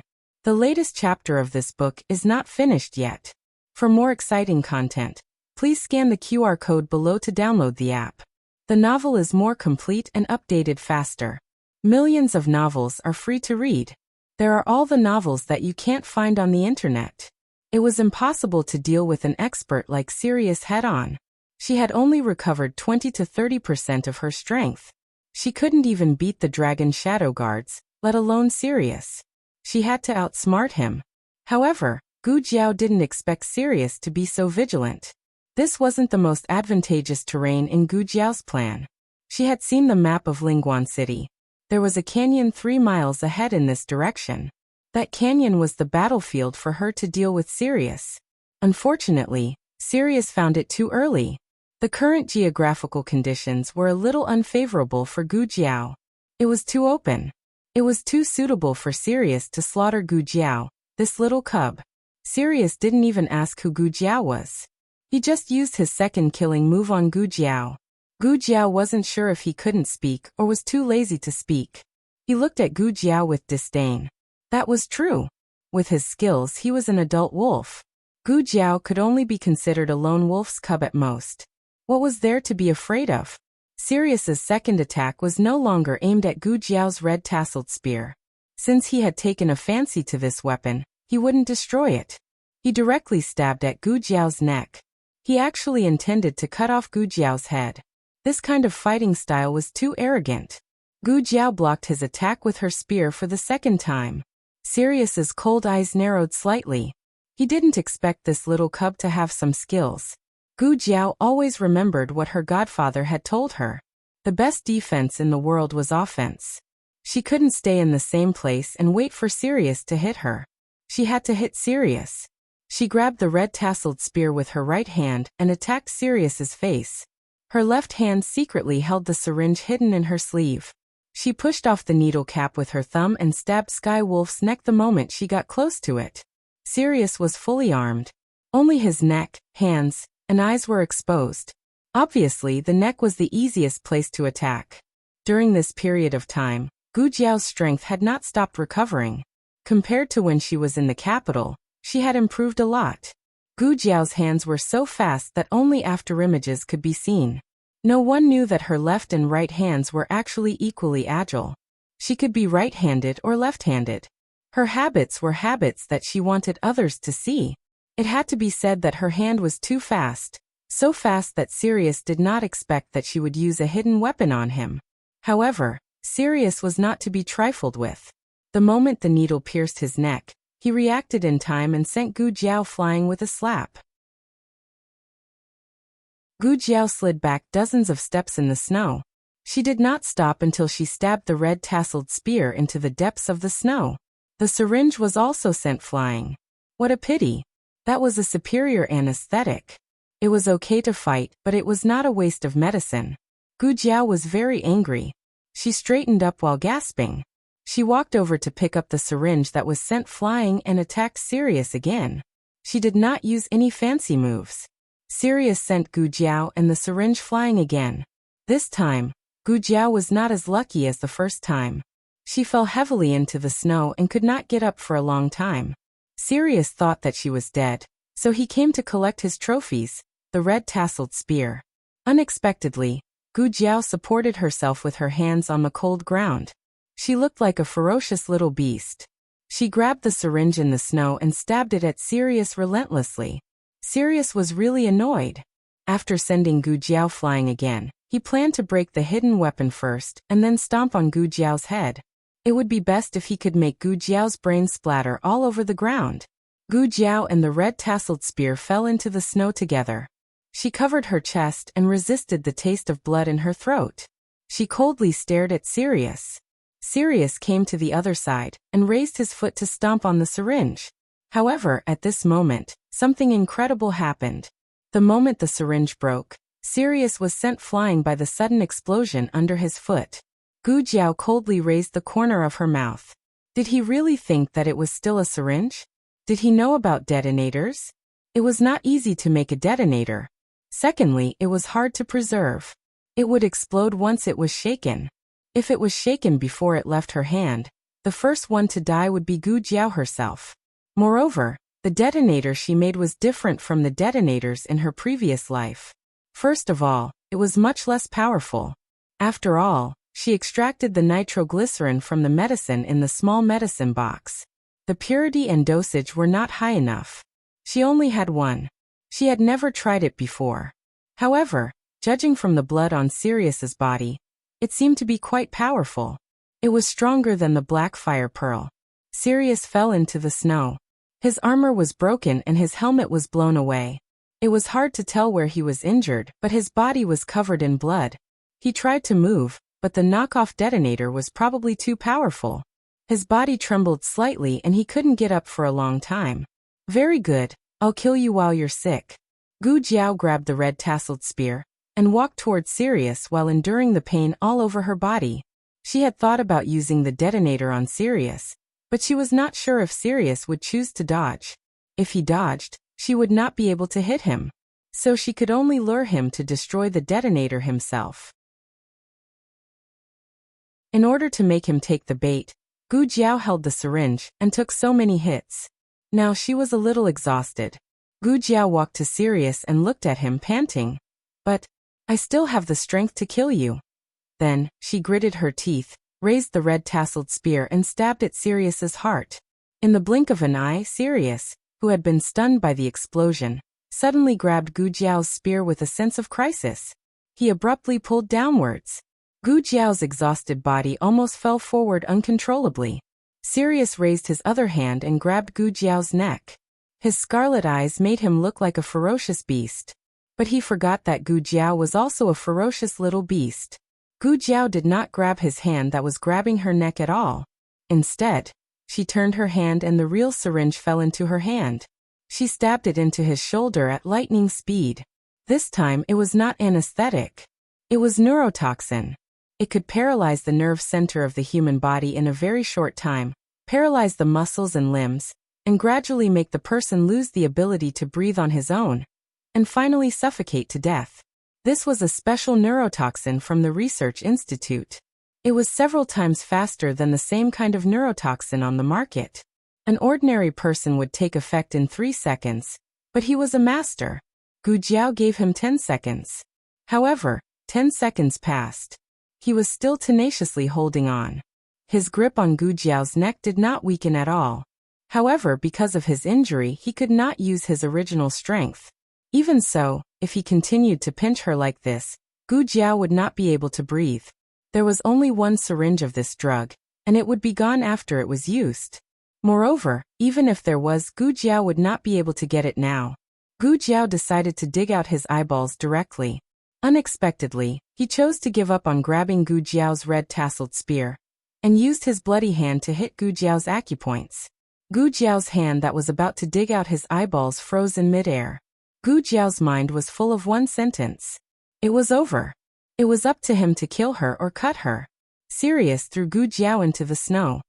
He did not grab the red-tasseled spear on the ground. Instead, he pulled out the dagger in his boots. The neurotoxin began to take effect. Gu Jiao's eyes rolled. She saw that his hand that was holding the dagger began to tremble. He might not have the strength to stab himself. Sirius could not stab himself, but he could cut his throat. This dagger could cut through iron like it was mud. He fell down beside Gu Jiao and pointed the dagger at Gu Jiao's neck with trembling hands. Gu Jiao felt a deep chill on her neck. The blade was about to cut open her delicate neck.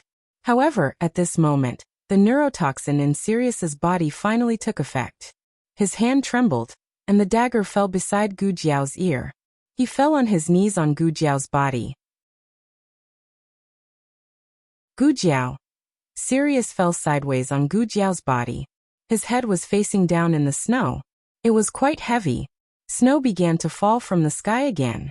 It was not heavy, but the north wind was extremely cold. It was like a knife cutting people's faces. Gu Jiao's pressure points were sealed. She lay in the snow, unable to move. The neurotoxin paralyzed Sirius's breathing. Sirius finally became an ice-cold corpse. However, Gu Jiao's body also began to stiffen. She looked at the snowflakes in the sky. She looked at the obscure and boundless sky. She listened to the cold wind whistling past her ears. Bit by bit, she lost consciousness. It had to be said that the path of the emperor's son-in-law was very good. Other than her, no one else could find it. The vast snowfield stretched as far as the eye could see. Who could see the two tiny figures lying in the snow? After an unknown amount of time, the light shui turned into goose feather-heavy snow. The blood and smell on the ground were covered by large pieces of snow.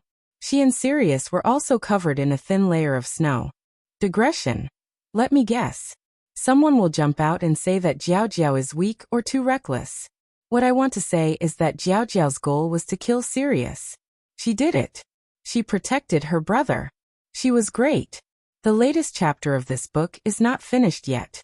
For more exciting content, please scan the QR code below to download the app. Novels are updated faster. Millions of novels are free to read. Novels with content that you can't find online are all available here. https://www.zhbqg.com/89642_8964286/1093149777. HTML Genius remembered the website address in 1 second. www.zhbqg.com Bikugo mobile reading website.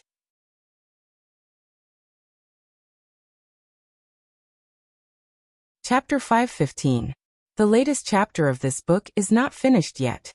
For more exciting content, please scan the QR code below to download the app. Novels are updated even faster. Millions of novels are free to read. Novels with connotations that can't be found online are all available here. The battle at Lingguan City was over. The attack started when the snow stopped at dusk and ended completely at dusk. The battle ended in less than 2 hours. The Gu army gathered all their superior forces and used their absolute advantage in numbers and combat power to defeat the 30,000 remaining soldiers of the previous dynasty. King Yi was shot and wounded. The prince consort brought 5,000 soldiers to escort him out of Lingguan City. Of the remaining 25,000 people, 5,000 died on the battlefield and 20,000 became captives. Most of these 20,000 captives were able-bodied men from the frontier fortress and various places. They were either followers of the living Buddha or members of the rebel army who had been coerced by King Yi. Of course, there were also some descendants of the nobles and landlords of the previous dynasty who held important positions under King Yi. The funny thing was that King Yi didn't take them with him when he abandoned the city and fled. Gu Chongqing was wearing a silver cloak and riding a tall horse that was also wearing silver armor. Behind him were the Gu cavalry in uniform. The infantrymen were left at the city gate to clean up the battlefield and form patrols to search for the remaining survivors of the previous dynasty. This wasn't the first time Lingguan City had been at war. The most terrifying thing was that it had been captured by the Chun army not long ago. That day was like today. A large number of Chun army broke through the checkpoint of Lingguan City and captured the defenders of Lingguan City. They had also ridden majestically on the long street. They captured women and able-bodied men when they saw them. They burned, killed, and plundered. There was nothing they wouldn't do. The flames of war rose again. Lingguan City was in a state of panic. All the doors and windows were tightly shut. When they heard the sound of horse hooves again, they didn't even see who had won. They all hid in their homes in fear. But the sound of horse hooves came closer, and then farther away. There were no women's screams, no men's roars, and no soldiers breaking down doors to plunder. Finally, a brave lad quietly pushed open a door and peeked outside. He saw the Zhao nation's flag fluttering in the night and cold wind. He also saw the Gu army's flag protecting the Zhao nation's flag. It's the Gu army, he shouted. When the commoners heard that it was the Gu family army, they all had some hope. However, they didn't have the courage to immediately come to the long street. They also opened a crack in the door and looked outside. The Gu clan army walked from the west end of the long street to the east end of the long street, all the way in the direction of the governor's office. They did not disturb any of the people in the city, nor did they take away any sheep or chicken by the roadside. Their military discipline was strict, and they were full of righteousness. Gradually, commoners began to walk out of their homes. At first, there was only one, but later on, a large group of them slowly gathered. They curiously followed the Gu family army in the direction of the governor's office. At this moment, the governor's office was completely surrounded by the Gu family army. General Zhang searched the governor's office inside and out, and found dozens of King Yi's aides. He also annihilated the thousands of Chen soldiers who did not manage to retreat from the city in time. When Gu Chongqing led the steel cavalry to the entrance of the governor's office, the commoners also followed. General Zhang suddenly escorted out a bald monk wearing a kasaya from a nearby residence. The monk was about 50 years old. He had a benevolent look, a broad heart and a fat body. Many of the commoners recognized him. A woman exclaimed, "It's the living Buddha! They captured the living Buddha!" Hearing the cries of astonishment from the commoners, the eyes of the bald monk, who was originally terrified, flashed. He straightened his back and said fearlessly, "Amitba, good indeed. Benefactors, why are you committing such a great massacre in the city?" CK your mother's benefactor. Zhang Can kicked the bald monks but causing him to fall flat on the ground. Fake monk. Swindling and deceiving. The living Buddha's reputation in Lingguan City was quite high. General Zhang's actions had undoubtedly angered a portion of the citizens. General Zhang didn't think it was the people's fault. After all, they were innocent. It was this shameless fake monk who colluded with King Yi and fooled the soldiers and people at the frontier fortress. Zhang Can wanted to vent all his anger on this fake monk, but he was stopped by Gu Chongqing. Gu Chongqing said faintly, "Stop." General Zhang cupped his hands and retreated to the side. "Yes, General." The fake monk was in so much pain that he cursed 3 times in his heart. However, he didn't dare to show it on his face. He simply sat cross-legged on the ground, Buddhist beads hanging from one hand. He made a Buddhist salute, and said as if he was delivering all living beings from torment, "Amitba, benefactors have killed too many people. My Buddha is merciful. I hope that benefactors will stop killing for no reason." "How can you do this to the living Buddha? The living Buddha is a good person. He was sent by the Buddha to save us. You don't respect the living Buddha. You will suffer retribution," an old lady said with righteous indignation. General Zhang had a toothache. "Old lady, open your eyes and take a look. This bald donkey is a fake." Which great master would collude with the rebel army and trap the people at the frontier fortress in the flames of war? And General Zhang almost blurted out what he had found out, but Gu Chongqing's words interrupted him in time. Gu Chongqing looked down at the living Buddha sitting on the ground and asked neither too fast nor too slow, "You said you are the living Buddha. Well, let me ask you, how many grades are there in the Diamond Sutra?" 32. The living Buddha said without hesitation. "What is the 32nd grade? Do you remember?" The fake monk sneered in his heart.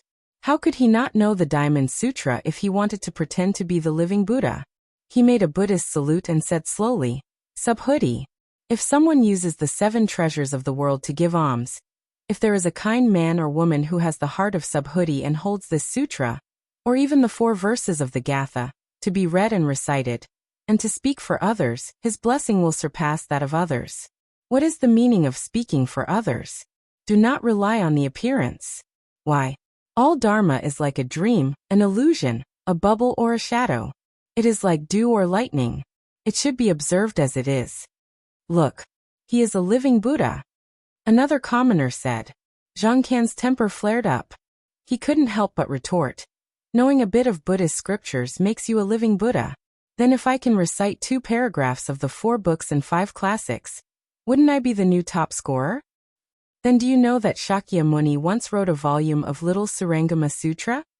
It was a sutra written by Shakyamuni when he was still in the royal family, before his enlightenment. Can you say a few sentences from it? The fake monk's expression froze for a moment. Generally, these small sutras were not popular Buddhist sutras. He was not a real monk, so how could he memorize all the Buddhist sutras? It was strange. He was obviously a reckless man who fought in wars. How could he know Buddhist scriptures? Did someone in your family become a monk? Or did he recite all the Buddhist scriptures backwards and recite them to you every day? Of course I know the little Surangama Sutra. However, I rarely talk about this Buddhist scripture when I preach Dharma. Even if I say it, not many people have heard of it. If this benefactor were to accuse me of spouting nonsense, who would prove this poor monk's innocence? Haha, such a small trick. It was difficult for him. Gu Chongqing said again. You are a living Buddha. You should have this scripture in your hands. The fake monk said without changing his expression. The scripture has long been burned by your people. Zhang Can said angrily. Nonsense. When did I burn your things? Gu Chongqing looked at the fake monk with a calm and composed expression. So master admits that this Buddhist scripture exists in the world. As soon as this was said, the fake monk's expression froze again. Gu Chongqing said neither too fast nor too slow. Master, do you know that there is no such Buddhist scripture in the world? The Little Surangama Sutra did exist. But the Little Surangama Sutra was purely Gu Chongqing tricking him. Gu Chongqing looked at him lightly and said, before Shakyamuni was enlightened, he was just an ordinary person. How could he write Buddhist scriptures? Master is worshipped as a living Buddha. How could you not understand such a simple principle? Oh. The fake monk was choked and speechless. Who said that those who led the army to war were all brainless? This kid was too cunning. He actually set a trap for him. Not all the people were believers of the living Buddha. There were still many rational people. When they saw the living Buddha give himself away, they couldn't help but say loudly, you can't really be a fake monk, right? The fake monk said fiercely, I am a living Buddha, not a fake monk. Then you don't even know Buddhist scriptures. The young man who had just insulted him continued. That's. Before the fake monk finished, Gu Chongqing waved his hand and several Gu army soldiers came over with a few women. The leading woman was about the same age as the fake monk. She was adorned with pearls and jade, which was a sharp contrast to the poor people who had experienced war. The women behind her were dressed like her, but they were younger than her. When the fake monk saw this group of people, he couldn't keep his face straight. He wanted them to shut up, but it was too late. Master, please save us. They want to take us to the officials. The leading woman's call of master completely removed the fake monk's cover. Everyone, don't listen to her nonsense. I don't know them. I don't know what these people from the imperial court did, but they found a bunch of women to frame me. Amitba, I've sinned. Father. Behind the women, a young child's voice sounded with a sobbing tone. There was more than one person. There were at least 7 or 8 of them. If it was possible that these women were hired by Gu Chongqing, then these children who all looked like living Buddhas couldn't have been hired to make up the numbers. There were many similar people in the world, but these people clearly had a frontier accent. There were only a few children in the frontier, and 7 or 8 of them looked like living Buddhas. Who would believe that they weren't his biological children? The fake monk didn't expect the Gu army to be so ruthless. Not only did they dig him out of the secret room, but they also found his family from the cellar. This time he really couldn't clear his name. With both witnesses and evidence, Gu Chongqing left military advisor Xiao to take care of Lingguan City's affairs and sent General Zhang and 10,000 Gu army soldiers to guard the city. Then Gu Chongqing quickly rushed back to Yuegu City with the rest of the troops. The Qin Kingdom's army really did attack Yuegu City at night. However, they encountered some problems on the way and encountered an avalanche, causing them to arrive 2 hours later than planned. At this time, Gu Chongqing had already rushed back with his army. Seeing that the situation was not good, the Qin Kingdom's army decisively withdrew. The Qin Kingdom's army had experienced 2 forced marches. If they turned around and attacked Lingguan City at this time, it would be like hitting a stone with an egg. Gu Chongqing wasn't worried about the situation in Lingguan City. He led the army into Uegu City. The first thing he did was to go to the wounded barracks to find Gu Jiao. Gu Jiao once told him that if things went well, she would go to the governor's office to meet him. However, he didn't see her. She should have implemented the second plan, which was to bring the patients back to Uegu City. When he came to the wounded barracks, he saw Dr. Song wearing an oiled paper gown, a mask and gloves. Dr. Song usually doesn't wrap himself up so tightly. It seems that Gu Jiao and the plague patients have returned. It's good that they're back. He secretly breathed a sigh of relief. However, before he could finish heaving a sigh of relief, he saw Dr. Song walking towards him in confusion. General Gu, didn't Dr. Gu come back with you? Gu Chongqing was slightly startled. Didn't she come back with those patients? Dr. Song shook his head. She didn't come back. The two men realized that something was wrong at the same time. Gu Chongqing's expression changed, and he called the 6 secret guards over. When he learned that Gu Jiao had gone to deal with the Chun Kingdom's experts alone, his heart sank. That's not right, he said thoughtfully. They're just chasing after a few plague patients. They won't send out the most powerful experts. As long as they're not the most powerful experts, Jiao Jiao won't be unable to come back. Unless... Gu Chongqing suddenly thought of the death warrior by the prince consort's side, who could defeat 3 dragon shadow guards. A chill ran down his spine. General, everything is ready. The day after tomorrow, are we going to attack the north? The left commander in charge of guarding ancient Moon City came over with a few marching bamboo slips. Halfway through his conversation with Gu Chongqing, he saw that Gu Chongqing acted as if he didn't hear him. He suddenly walked towards the stable, took out his mount, and mounted it without saying a word.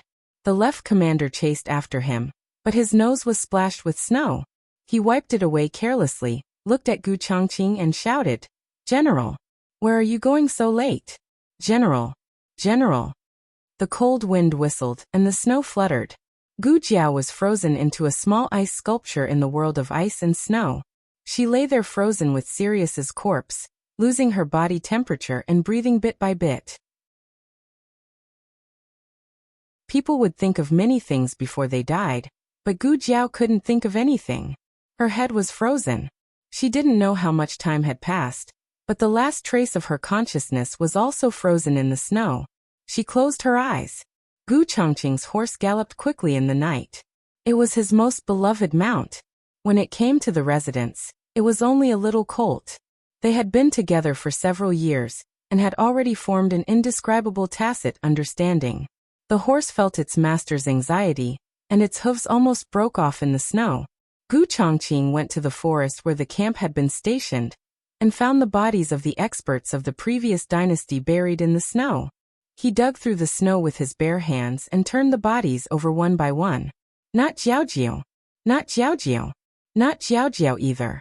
Every one of them had been killed by the red-tasseled spear. It could be seen that Gu Jiao dealt with them with ease.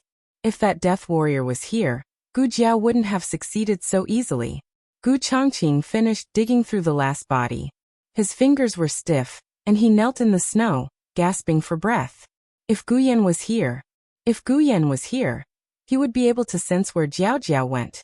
After all, Gu Chongqing was not Gu Yan. He couldn't sense Gu Jiao's movements. He just had an inexplicable intuition that Gu Jiao had left the forest with some kind of mission. She might have predicted that she wouldn't come back so soon. Or she might not even be able to come back, so her planned retreat was to let the patients rush to Uegu City and hand them over to Dr. Song. She took the initiative to find that death warrior. Why did she go to him? Why? The wind and snow were too heavy, and even the horses were unwilling to move forward. The soldier had to dismount from his horse and lead it to try to keep up with the team. However, after just 2 steps, he felt something under his feet and stumbled forward. He fell on a hard light shui pile. The snow pile was a little hard, but he didn't care too much. He pressed on the other side of the snow pile and stood up. But when he pressed on it, he was stunned. What's wrong with the feel of it? A chill ran down his spine, and he carefully looked at his hand. As a result, he saw a round head. He fell back with a cry and tumbled in the snow. As soon as he sat up, he happened to meet a pair of eyes that were still open. He was scared out of his wits. He didn't even care about the horse anymore.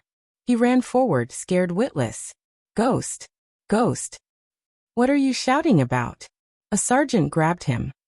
You want to attract the pursuers, don't you? He didn't dare to look back. He only pointed his trembling finger behind him. No. No. Brother Zhang. There's a ghost over there. The safety along the way was very important. If there was really a ghost, it might not be a real ghost, but a person lurking in the dark. The sergeant called Brother Zhang walked towards the protruding light shui pile with the wind and snow on his back. When he got closer, he found that it was a person who had been frozen to death. He was worried for nothing. He thought that it was an ambush of an assassin. The sergeant intended to turn around and catch up with the team, but he suddenly felt that the face was a little familiar, as if he had seen it somewhere before. He bent down again and carefully looked at the other person's face. He finally remembered where he had seen him. Sir. The man with the silver fox was sitting in a carriage pulled by 8 horses. Suddenly, an anxious voice of a soldier came from outside. He looked at the unconscious uncle beside him, took out his slender right hand from the warm hand, opened the curtain and asked, "What's the matter?" The soldier reported, "It seems that someone saw Sky Wolf." After a while, the man with the silver fox and a few of his henchmen appeared beside the light shui pile, where the person had been tripped. The henchman removed the snow and revealed Sky Wolf's body. He knelt beside the other body with his head on the ground. His cheek was slightly tilted to the right. He didn't put all his weight on the body, but it was still heavy enough. Everyone was stunned. Sky Wolf was the #1 master under Sir. Didn't he escort Princess Ning'an to escape? How could he die here? Who was the person who died with him? The man with the silver fox frowned and looked at Sky Wolf's body in disbelief. The henchman understood why Sir had such a look. Sky Wolf was a man of sacrifice that Sir bought from the nobles of the Yin Kingdom with a lot of money. He was not an ordinary man of sacrifice. The dragon shadow guards of the royal family of the Zhao Kingdom couldn't even withstand 10 moves from Sky Wolf. No one in the Yin Kingdom, the Zhao Kingdom, or the Chen Kingdom could hurt Sky Wolf. The handsome face of the man with the silver fox was covered with a layer of frost. He said to his henchman coldly, "Check who is the other dead one." Yes. One of the henchmen squatted down and removed the snow on the man's face. It was a young and tender face. There was a red birthmark on the left side of the face. The man with the silver fox recognized the birthmark immediately. It's him? He was surprised. The man with the silver fox had fought with Gu Jiao on the ice layer of the lake. Gu Jiao had hurt him with the red-tasseled spear. Before that, Gu Jiao and another man in black broke into the governor's office of Lingguan City at night. They used black gunpowder to open a bloody path and save the old Marquis Ding, and of the Zhao Kingdom. Sir. He's still alive, the henchman said in shock. He had originally planned to separate the serious from the small corpse, but as soon as his hand touched Gu Jiao's face, he felt that something was wrong. He checked the other party's breath. Although the breath was weak, it was still there. Sir, Prince Yi has woken up. He asked me to ask what happened here. The bodyguard of Prince Yi came over and said. The man with the silver fox looked at the unconscious Gu Jiao thoughtfully. Sky Wolf is dead. The murderer has just been caught. The man with the silver fox went back to the carriage. An unconscious soldier in armor was also taken into the carriage with him. Prince Yi covered the wound on his shoulder. He frowned in pain and asked, "Who is he?" The murderer of Sky Wolf.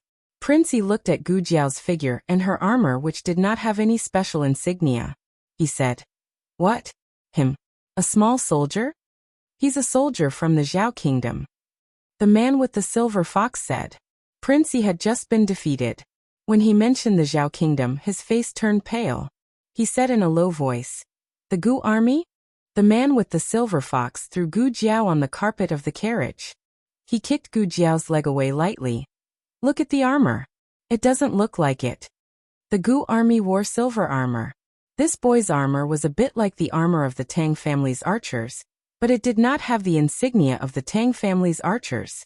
Prince Yi looked at Gu Jiao strangely. "You said he killed Sky Wolf? How is it possible? How old does he look?"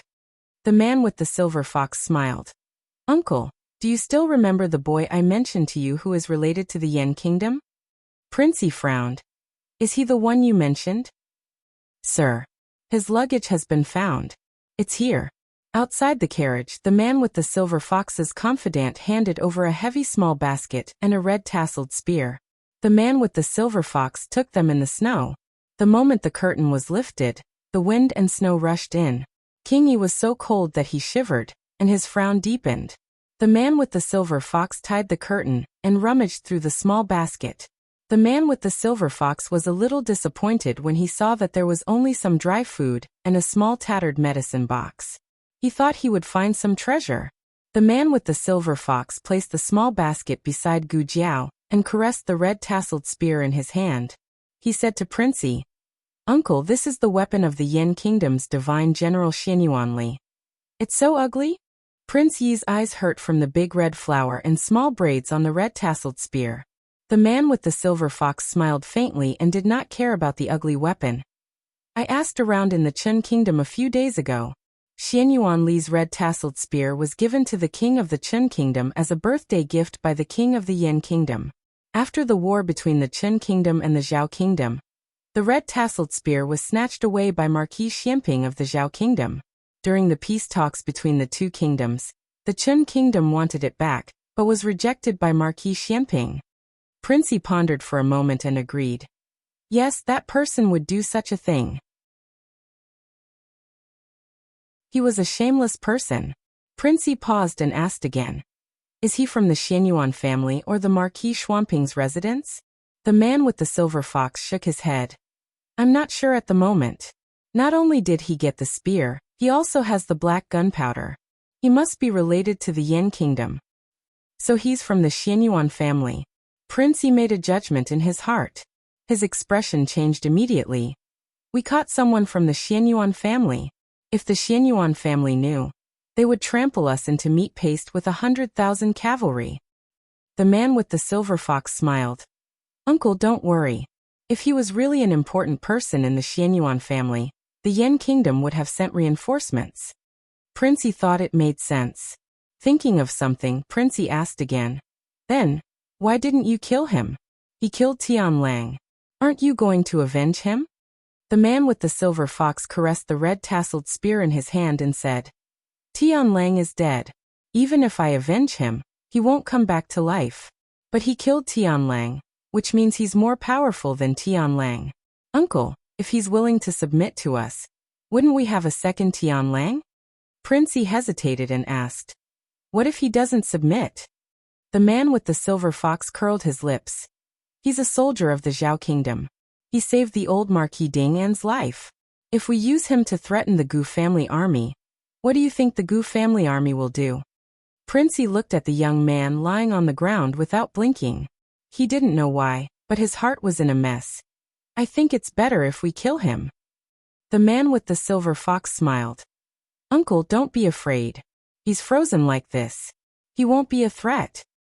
Digression, the last day of the month, the tickets were cleared. The latest chapter of this book is not finished yet. For more exciting content, please scan the QR code below to download the app. Novels are updated at a faster rate. Millions of novels are free to read. Novels with connotations that can't be found on the internet are all available here. https://www.zhbqg.com/89642_896428226/10929238. HTML Genius memorized this website's address in a second. www.zhbqg.com Bikuj mobile reading website.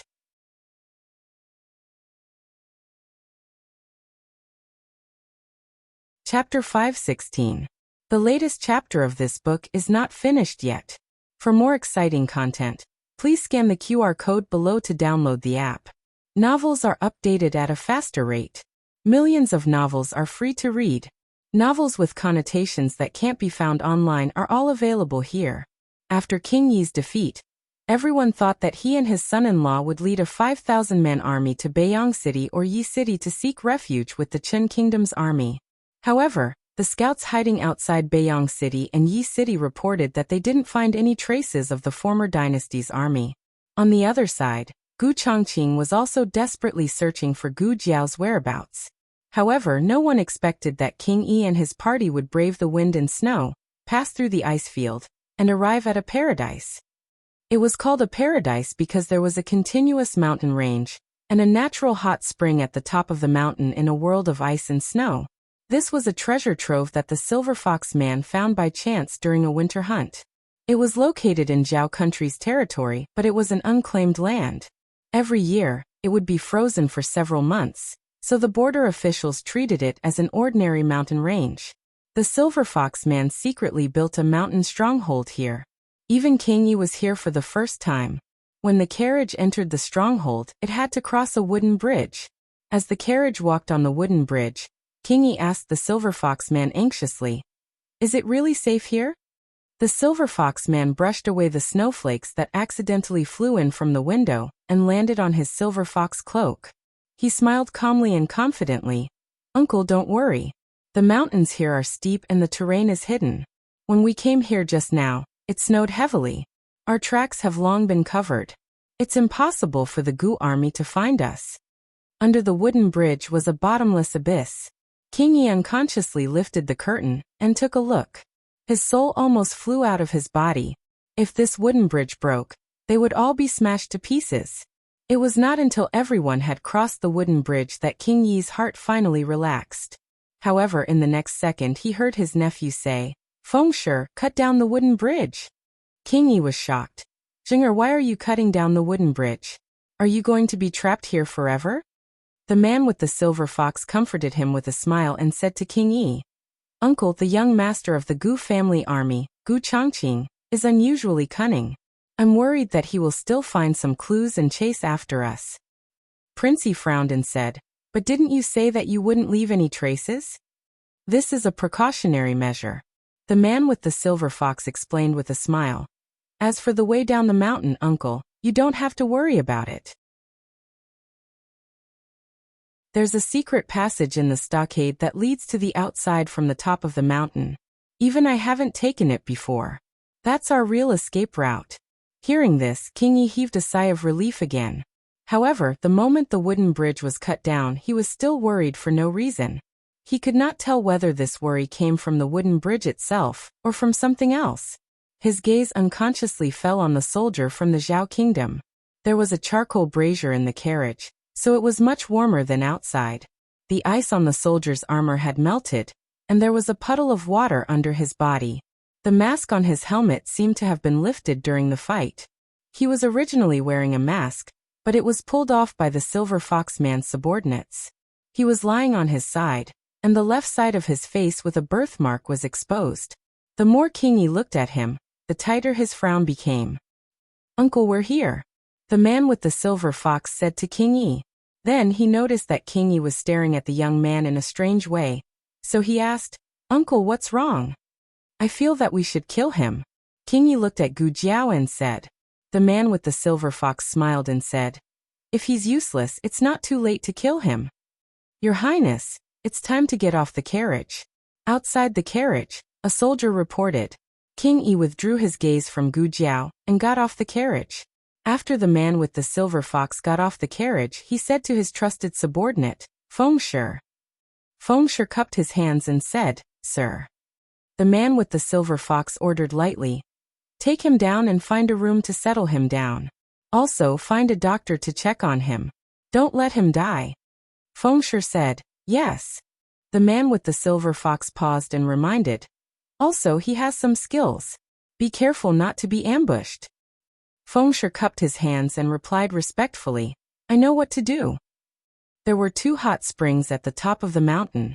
King Yi's courtyard was located at the large hot spring, while the man with the silver fox's courtyard was located at the small hot spring.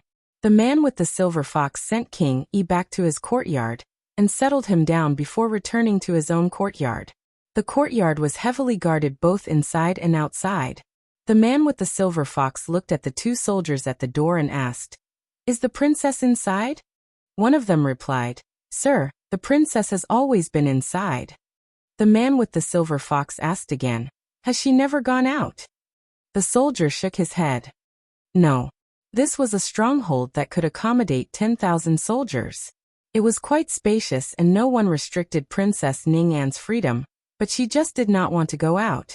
The man with the silver fox nodded thoughtfully. Understood.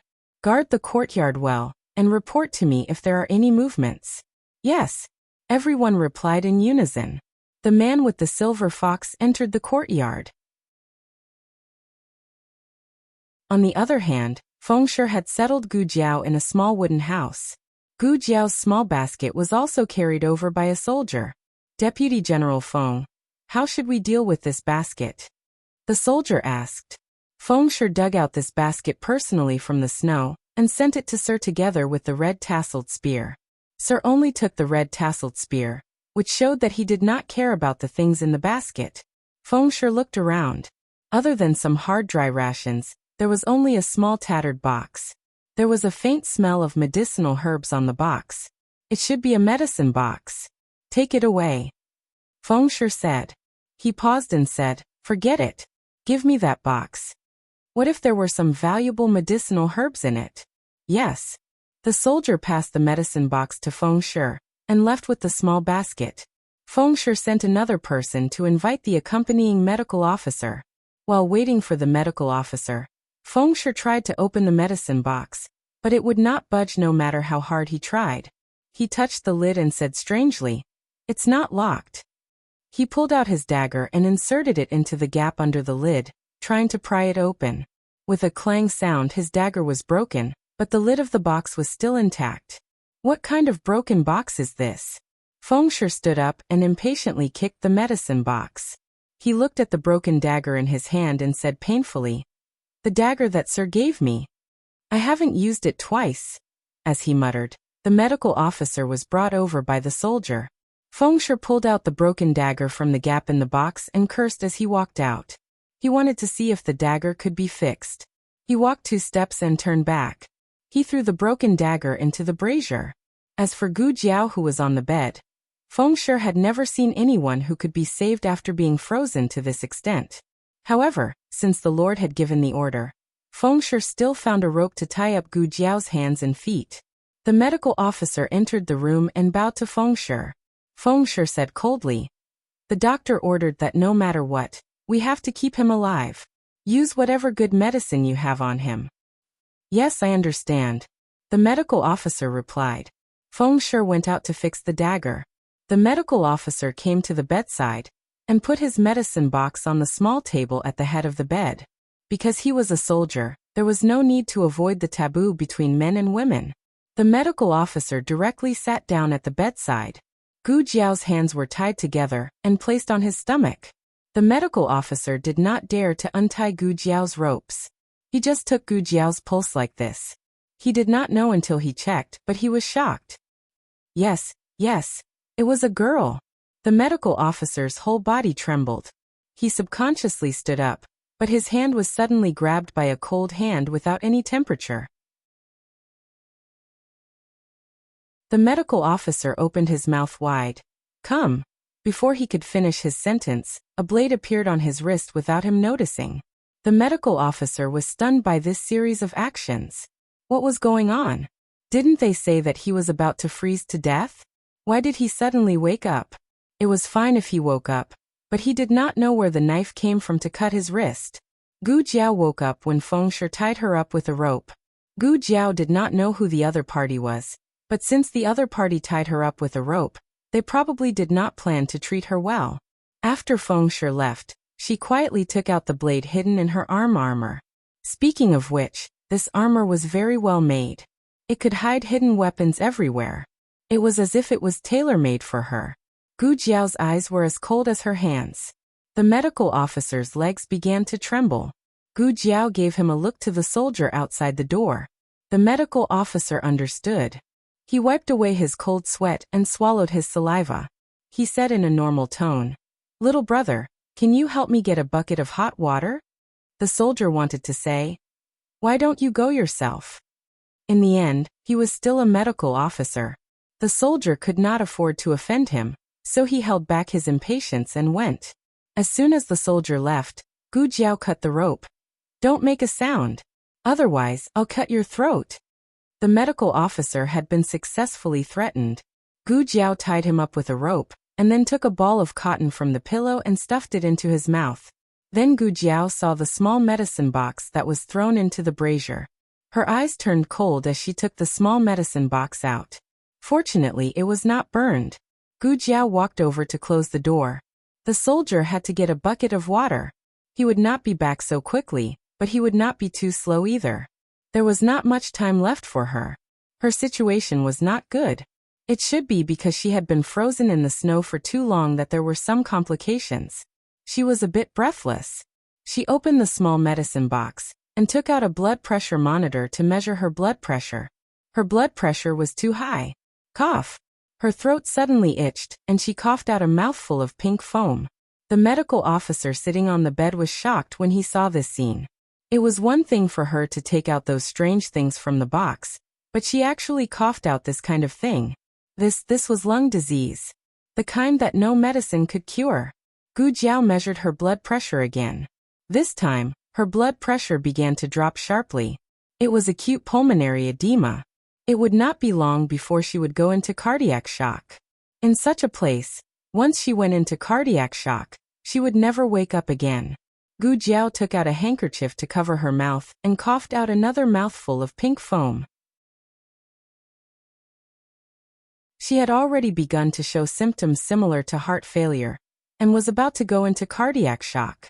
Her hands were shaking uncontrollably. She held the handkerchief in one hand, and took out an epinephrine syringe with the other. There was no time to give her an intravenous route. Gu Jiao grabbed the syringe, and used the hand holding the handkerchief to pry open the armor. She aimed at her thigh and stabbed it down.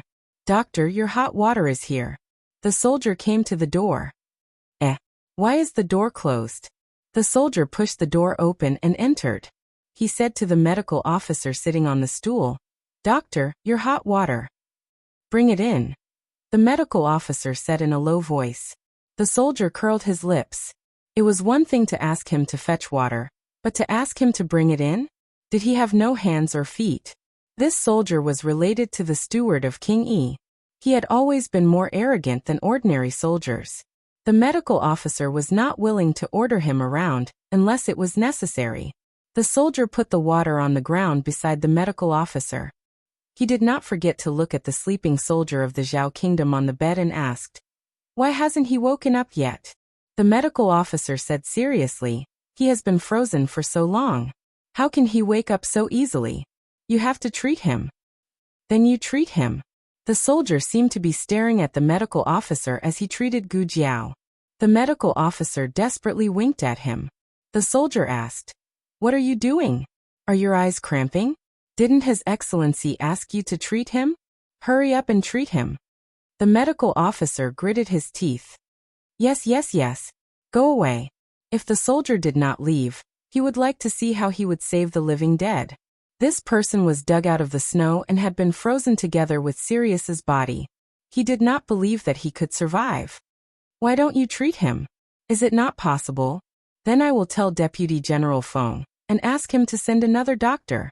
As soon as the soldier finished speaking, a silver needle flew close to the medical officer's ear and hit the soldier between his eyebrows. The soldier's eyes opened wide and he fell back. Just as he was about to hit the floor and make a huge noise, Gu Jiao blocked him with her foot, and then gently put him on the ground. The medical officer sighed silently in his heart. "I have already warned you, but you did not listen." Gu Jiao lifted the quilt and got up from the bed. Gu Jiao did not threaten the medical officer with a knife this time because she did not need it. When he saw Gu Jiao, not only did she not kill him but also brought him back to life. The medical officer looked at Gu Jiao as if she was a ghost. "Where are my other things?" Gu Jiao asked the medical officer. The medical officer shook his head like a rattledrum. I do not know, but probably it was taken by Deputy General Feng. He was the one who sent her here." Gu Jiao pulled out the silver needle and put it away. "No one will come here for the time being, right?" Gu Jiao asked.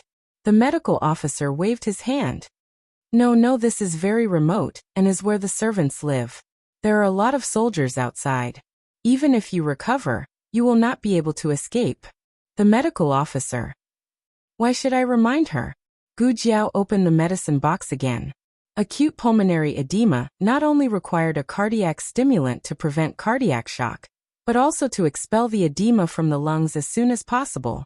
Gu Jiao found a bottle of mannitol and gave herself an infusion while asking the medical officer for some information. It turned out that King Yi was really defeated in the Battle of Lingguan City. King Yi abandoned the city and fled with the prince consort and 5,000 soldiers. They met her on the way, and it was the prince consort who picked her up. That was true. The path that Princess Ning'an took was arranged by the prince consort for her. Of course, the prince consort would be able to find it. As for the prince consort's purpose, it was not difficult to guess. It was not because the prince consort was sympathetic, but because she probably still had some value to him. Gu Jiao said thoughtfully. So this is King Yi's nest? Medical officer. Don't ask me, okay? I have said enough. If I say more, my conscience will not let it go. Yes, the medical officer said. It is the nest. Digression. A new month has begun. As usual, I am looking for a wave of guaranteed monthly votes. The latest chapter of this book is not finished yet. For more exciting content, please scan the QR code below to download the app. Novels are updated at a faster rate. Millions of novels are free to read. There are novels with connotations that cannot be found online here. https://www.zhbqg.com/89642_8964286/1092684884. HTML Genius remembered the website address in 1 second. www.zhbqg.com Bikuga mobile reading website.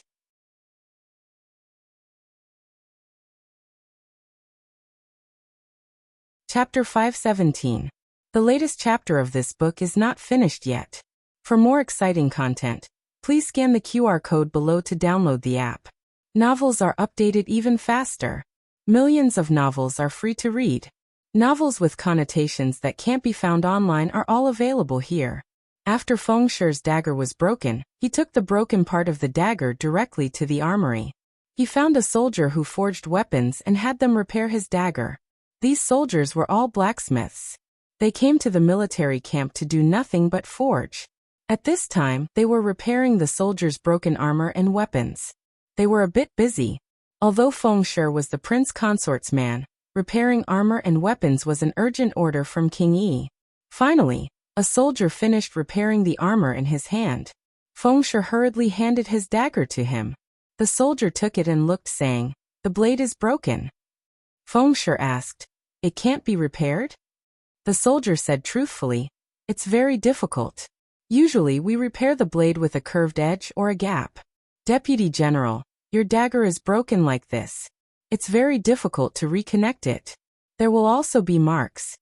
The main reason was that their forging skills were not good enough. It was said that in the country of Liang, they could make broken blades flawlessly reconnect. Then is there no other way? Feng Shi asked. "Melt it down and redo it." The soldier said. "Redo it?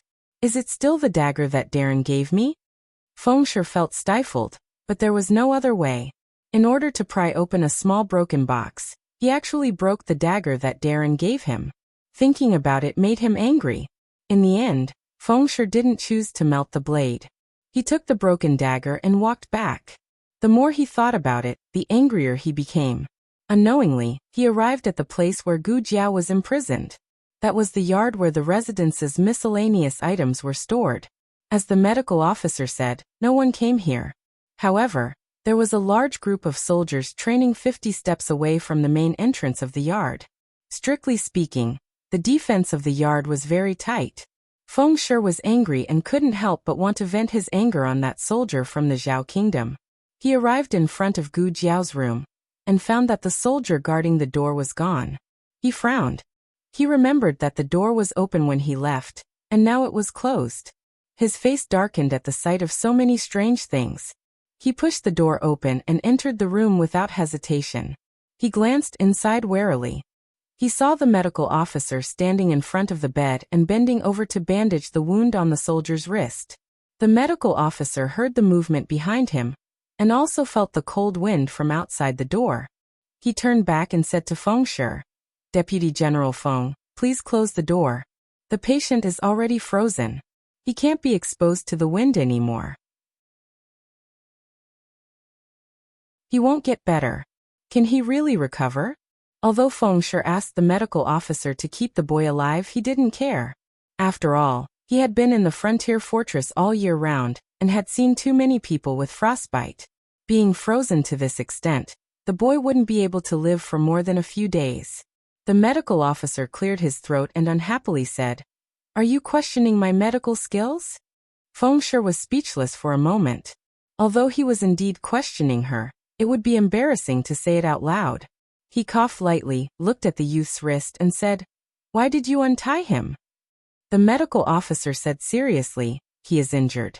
Didn't you ask me to keep him alive? Without the rope, how can I bandage his wound?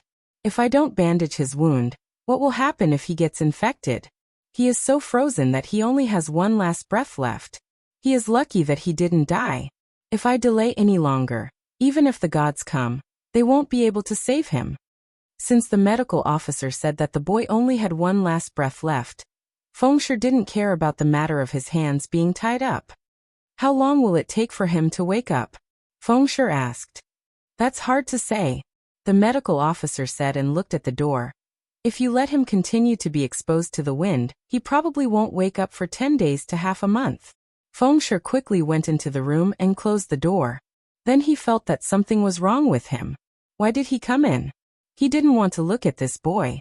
"Where are the people outside?" Feng Shi asked. The medical officer pretended to turn around. While bandaging Gu Jiao's non-existent wound, his eyes drifted. "How would I know? I've been treating him inside." "This boy, where did he go?" Feng Shi impatiently walked out of the room. "Door." The medical officer's voice came from inside the room. Feng Shi frowned and closed the door behind him. After making sure that Feng Shi was far away, the medical officer's legs gave way, and he sat on the edge of the bed. He raised his hand to wipe away the cold sweat on his forehead, panting heavily. "You scared me to death, scared me to death. Luckily, I didn't let the cat out of the bag. You don't know Prince Yi's methods. If he finds out that I helped you..." Halfway through his sentence, the doctor felt that something was amiss. He took a closer look and saw that Gu Jiao had already fallen asleep in such a short period of time. "Medical officer." The medical officer waved his hand in front of Gu Jiao's eyes. Hey, girl? Girl? Little boy?" Gu Jiao didn't respond. Good. I will expose you now." The medical officer turned to leave, but just as he reached the door, a small ghostly voice came from behind him. "Bury the body." The medical officer staggered and fell forward. His forehead hit the door, and a big bruise immediately appeared on his forehead. He didn't dare to turn around and only turned his head slightly. "Remember to bring 2 steamed buns when you come back. I am hungry," Gu Jiao said lightly with her eyes closed. "I am Prince Yi's man. You will make me look unjust," the medical officer said sternly. Gu Jiao turned over and faced the inside of the bed. "I will let you touch the medicine box." Medical officer, deal. Gu Jiao slept from noon to night. The acute pulmonary edema caused by frostbite had slightly improved, but it would take a long time for her to fully recover. She had to stay on the mountain for a few days. Moreover, Gu Jiao paused and took 2 chloramphenicol tablets from the medicine box. Then she poured herself a glass of water. Halfway through, the medical officer came over. Seeing that she was awake and drinking water at the table, the medical officer couldn't help but look her up and down. To be honest, her face was still a little pale. It was obvious that she had been freezing, but she was much better than when she was sent here in the morning. At least she wasn't as pale as a corpse. "Here, the steamed buns you asked for." The medical officer put the food box on the table and took out a bowl of steamed buns and a bowl of red date ginger soup. "It is to ward off the cold. Drink it." If it was really a boy, a bowl of ginger soup would be enough. Considering that she was a girl, the medical officer cut a few pieces of red dates and added a spoonful of brown sugar. And this? The medical officer took a small basket from behind him. Is this yours? Yes. Gu Jiao nodded. I couldn't find the things inside. I only found this basket, the medical officer said regretfully. Gu Jiao took the small basket. This was the basket that Gu Xiaoshan made for her. It was very durable and had accompanied her from the capital to here. It had never broken. Gu Jiao put down the small basket and ate the steamed buns with the ginger soup. After drinking the warm ginger soup, Gu Jiao sweated all over and felt much better. After she finished eating, she took out 2 pills from the small medicine box and handed them to him. Eat it. What is this? The medical officer looked at the pills in his hand strangely and asked. Medicine. Gu Jiao said. Why do I need to take medicine? The medical officer asked. Gu Jiao said indifferently. Just eat it when I tell you to. Why are you talking so much nonsense? The medical officer refused in his heart. He didn't know what kind of medicine it was. What if it was poison? He looked at the medicine in his hand and then at the small medicine box on the table. Can I touch it more after eating it? Gu Jiao. No. Medical officer. For the next 2 days, Gu Jiao quietly stayed in the small room to recuperate. That soldier was nowhere to be found. Deputy General Feng couldn't find him, so he sent a new person over. It wasn't a small matter for a soldier to go missing in the military camp. However, something even bigger had happened in the military camp in the past few days, so they had no time to look for a missing soldier. King Yi fell ill. On the second night after staying in the stronghold, King Yi suddenly had a cold and high fever. During the Battle of Lingguan City, King Yi had been shot and injured. The medical officers initially thought that his wound had become infected, leading to this series of events. However, when the medical officers checked King Yi's wound, they found that it had healed well, and there were no signs of swelling or infection. The medical officers then guessed that King Yi had caught a cold, so they brewed a soup for him to treat the cold. Unexpectedly, after drinking the soup, not only did King Yi not show any signs of improvement, he even coughed up bloody sputum on the morning of the 3rd day. The medical officials examined Prince Yi once again. This time, they finally sensed that something was amiss. Generally speaking, coughing up bloody sputum like this was due to lung disease. However, there were many types of lung disease. There were lung diseases caused by colds, and also lung diseases caused by plagues.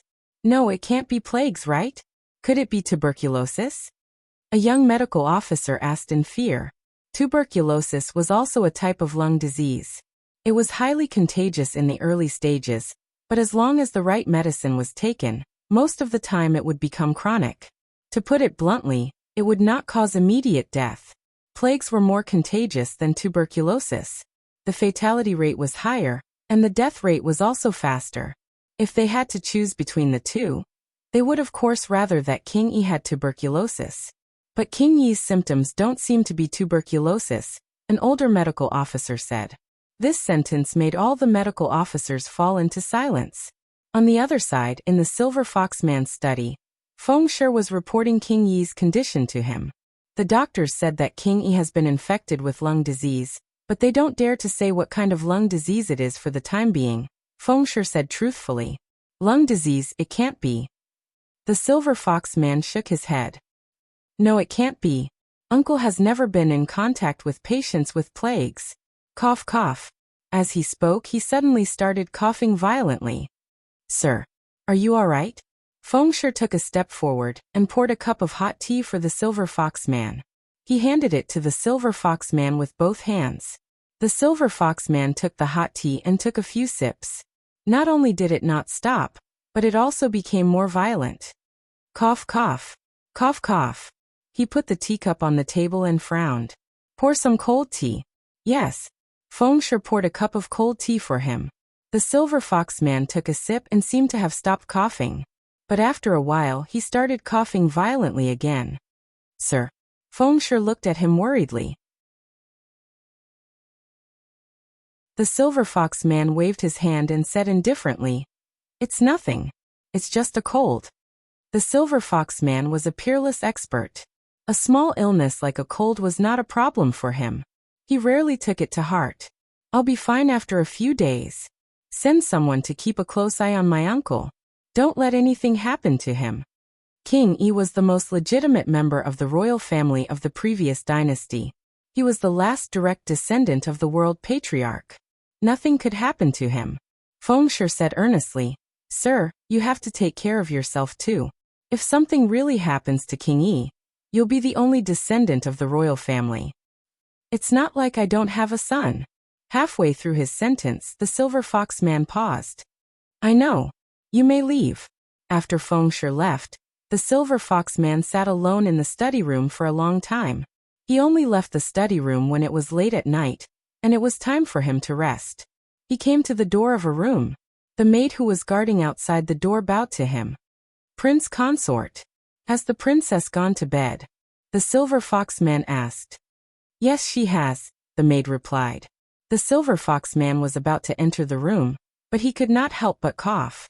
He turned around and covered his mouth with his fist. "Cough, cough. Prince Consort, are you feeling unwell?" the maid asked. The Silver Fox Man put down his fist and said indifferently, "I'm fine. Forget it. The princess has gone to bed. I won't disturb her." The next morning, King Yi was finally diagnosed with an epidemic disease by the medical officers. When the Silver Fox Man heard the news, he was looking at the military deployment map of the stronghold in the study room. He put down the map in his hand and looked at Fengshe with a frown. "What did you say? What happened to my uncle? His Highness King Yi has contracted an epidemic disease." "Impossible. That's what the medical officers said. The medical officers even asked me to ask you, sir, if there's a need to isolate His Highness King Yi?" "But uncle." The Silver Fox Man stood up agitatedly. Immediately he felt an itch in his throat. He covered his mouth with a handkerchief and coughed violently. After coughing, he removed the handkerchief and saw blood on it. "Sir." Fengshe saw it too. His expression changed abruptly. He strode towards the Silver Fox Man. "Don't come over." The Silver Fox Man raised his hand to block him. His eyes flickered and his expression was complicated. "Go out first. No one is allowed to enter this study room." Fengshe said. "But," the Silver Fox Man said, "get out." Fengshe clenched his fist. "Yes." Fengshe gritted his teeth and walked out of the study room. However, the moment he walked out, he suddenly bent over and coughed out a mouthful of blood. "Digression King kill her. Prince Consort. Uncle, don't be afraid. Can she kill 5,000 of us by herself? Little epidemic, hello." The latest chapter of this book is not finished yet. For more exciting content, please scan the QR code below to download the app. Novels are updated at a faster rate. Millions of novels are free to read. Novels with connotations that can't be found on the internet are all available here. https://www.zhbqg.com/89642_8964286/109262312. HTML Genius memorized the website address in a second. www.zhbqg.com Biku Pavilion mobile reading website.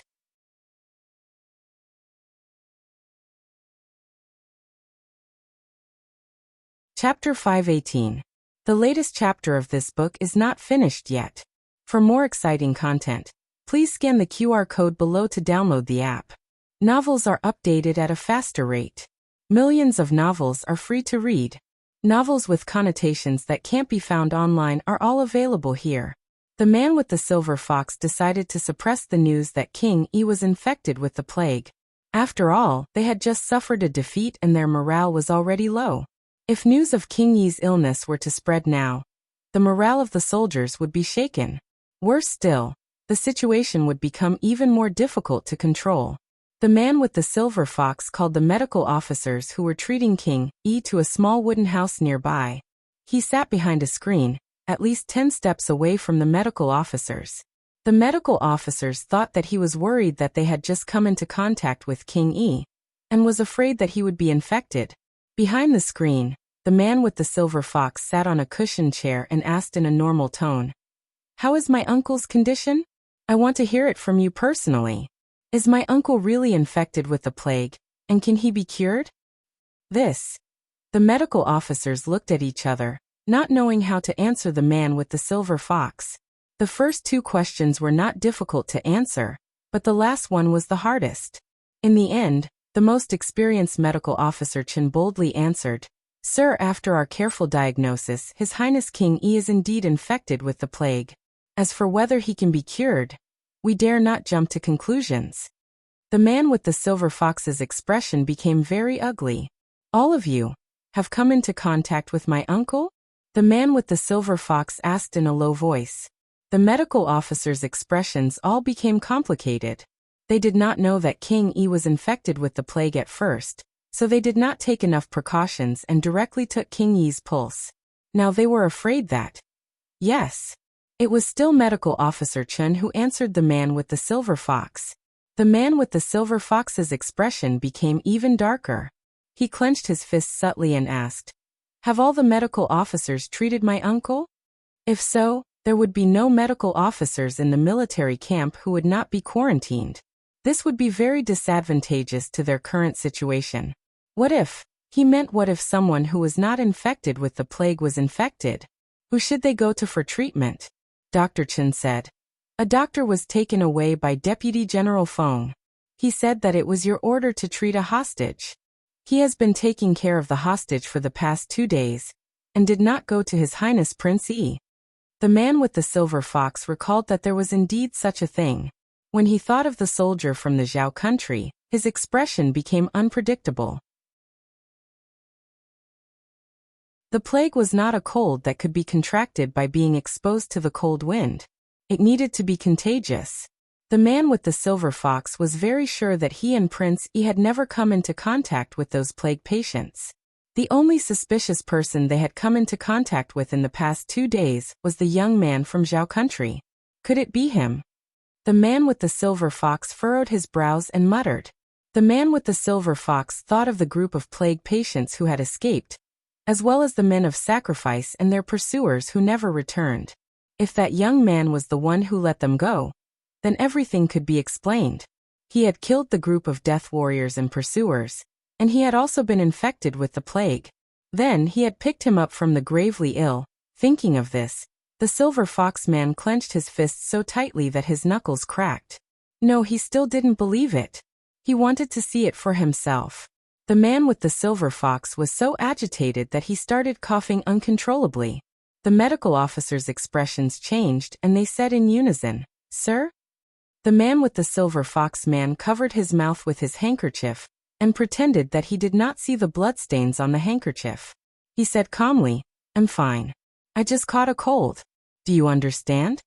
Everyone exchanged fearful glances and lowered their heads in resignation. They answered in unison, "Yes, we understand." The man with the silver fox wiped the bloodstains on the corner of his mouth and said coldly, "I don't care what method you use. You must cure the plague. Otherwise you and your families will die." The medical officers shuddered in unison. Gu Jiao was sure that she was infected after she heard that Prince Yi was diagnosed with the plague. Is the news reliable? Gu Jiao sat at the head of the bed and asked the medical officer who was looking at her small medicine box with greedy eyes. Is the news reliable? She already knew that his surname was Tong. He was from Yi City and practiced medicine for a living.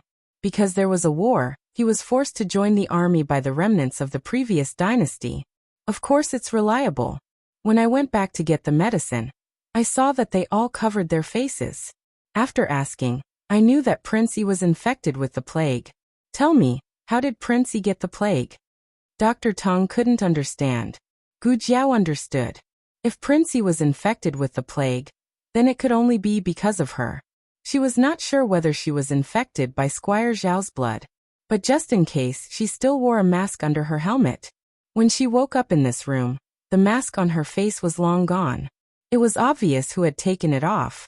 Dr. Tong told her that she came back in the carriage of Prince Yi and the prince consort. Then it was very likely that they were infected in the carriage. Gu Jiao had never thought of using the plague as a means to attack the enemy.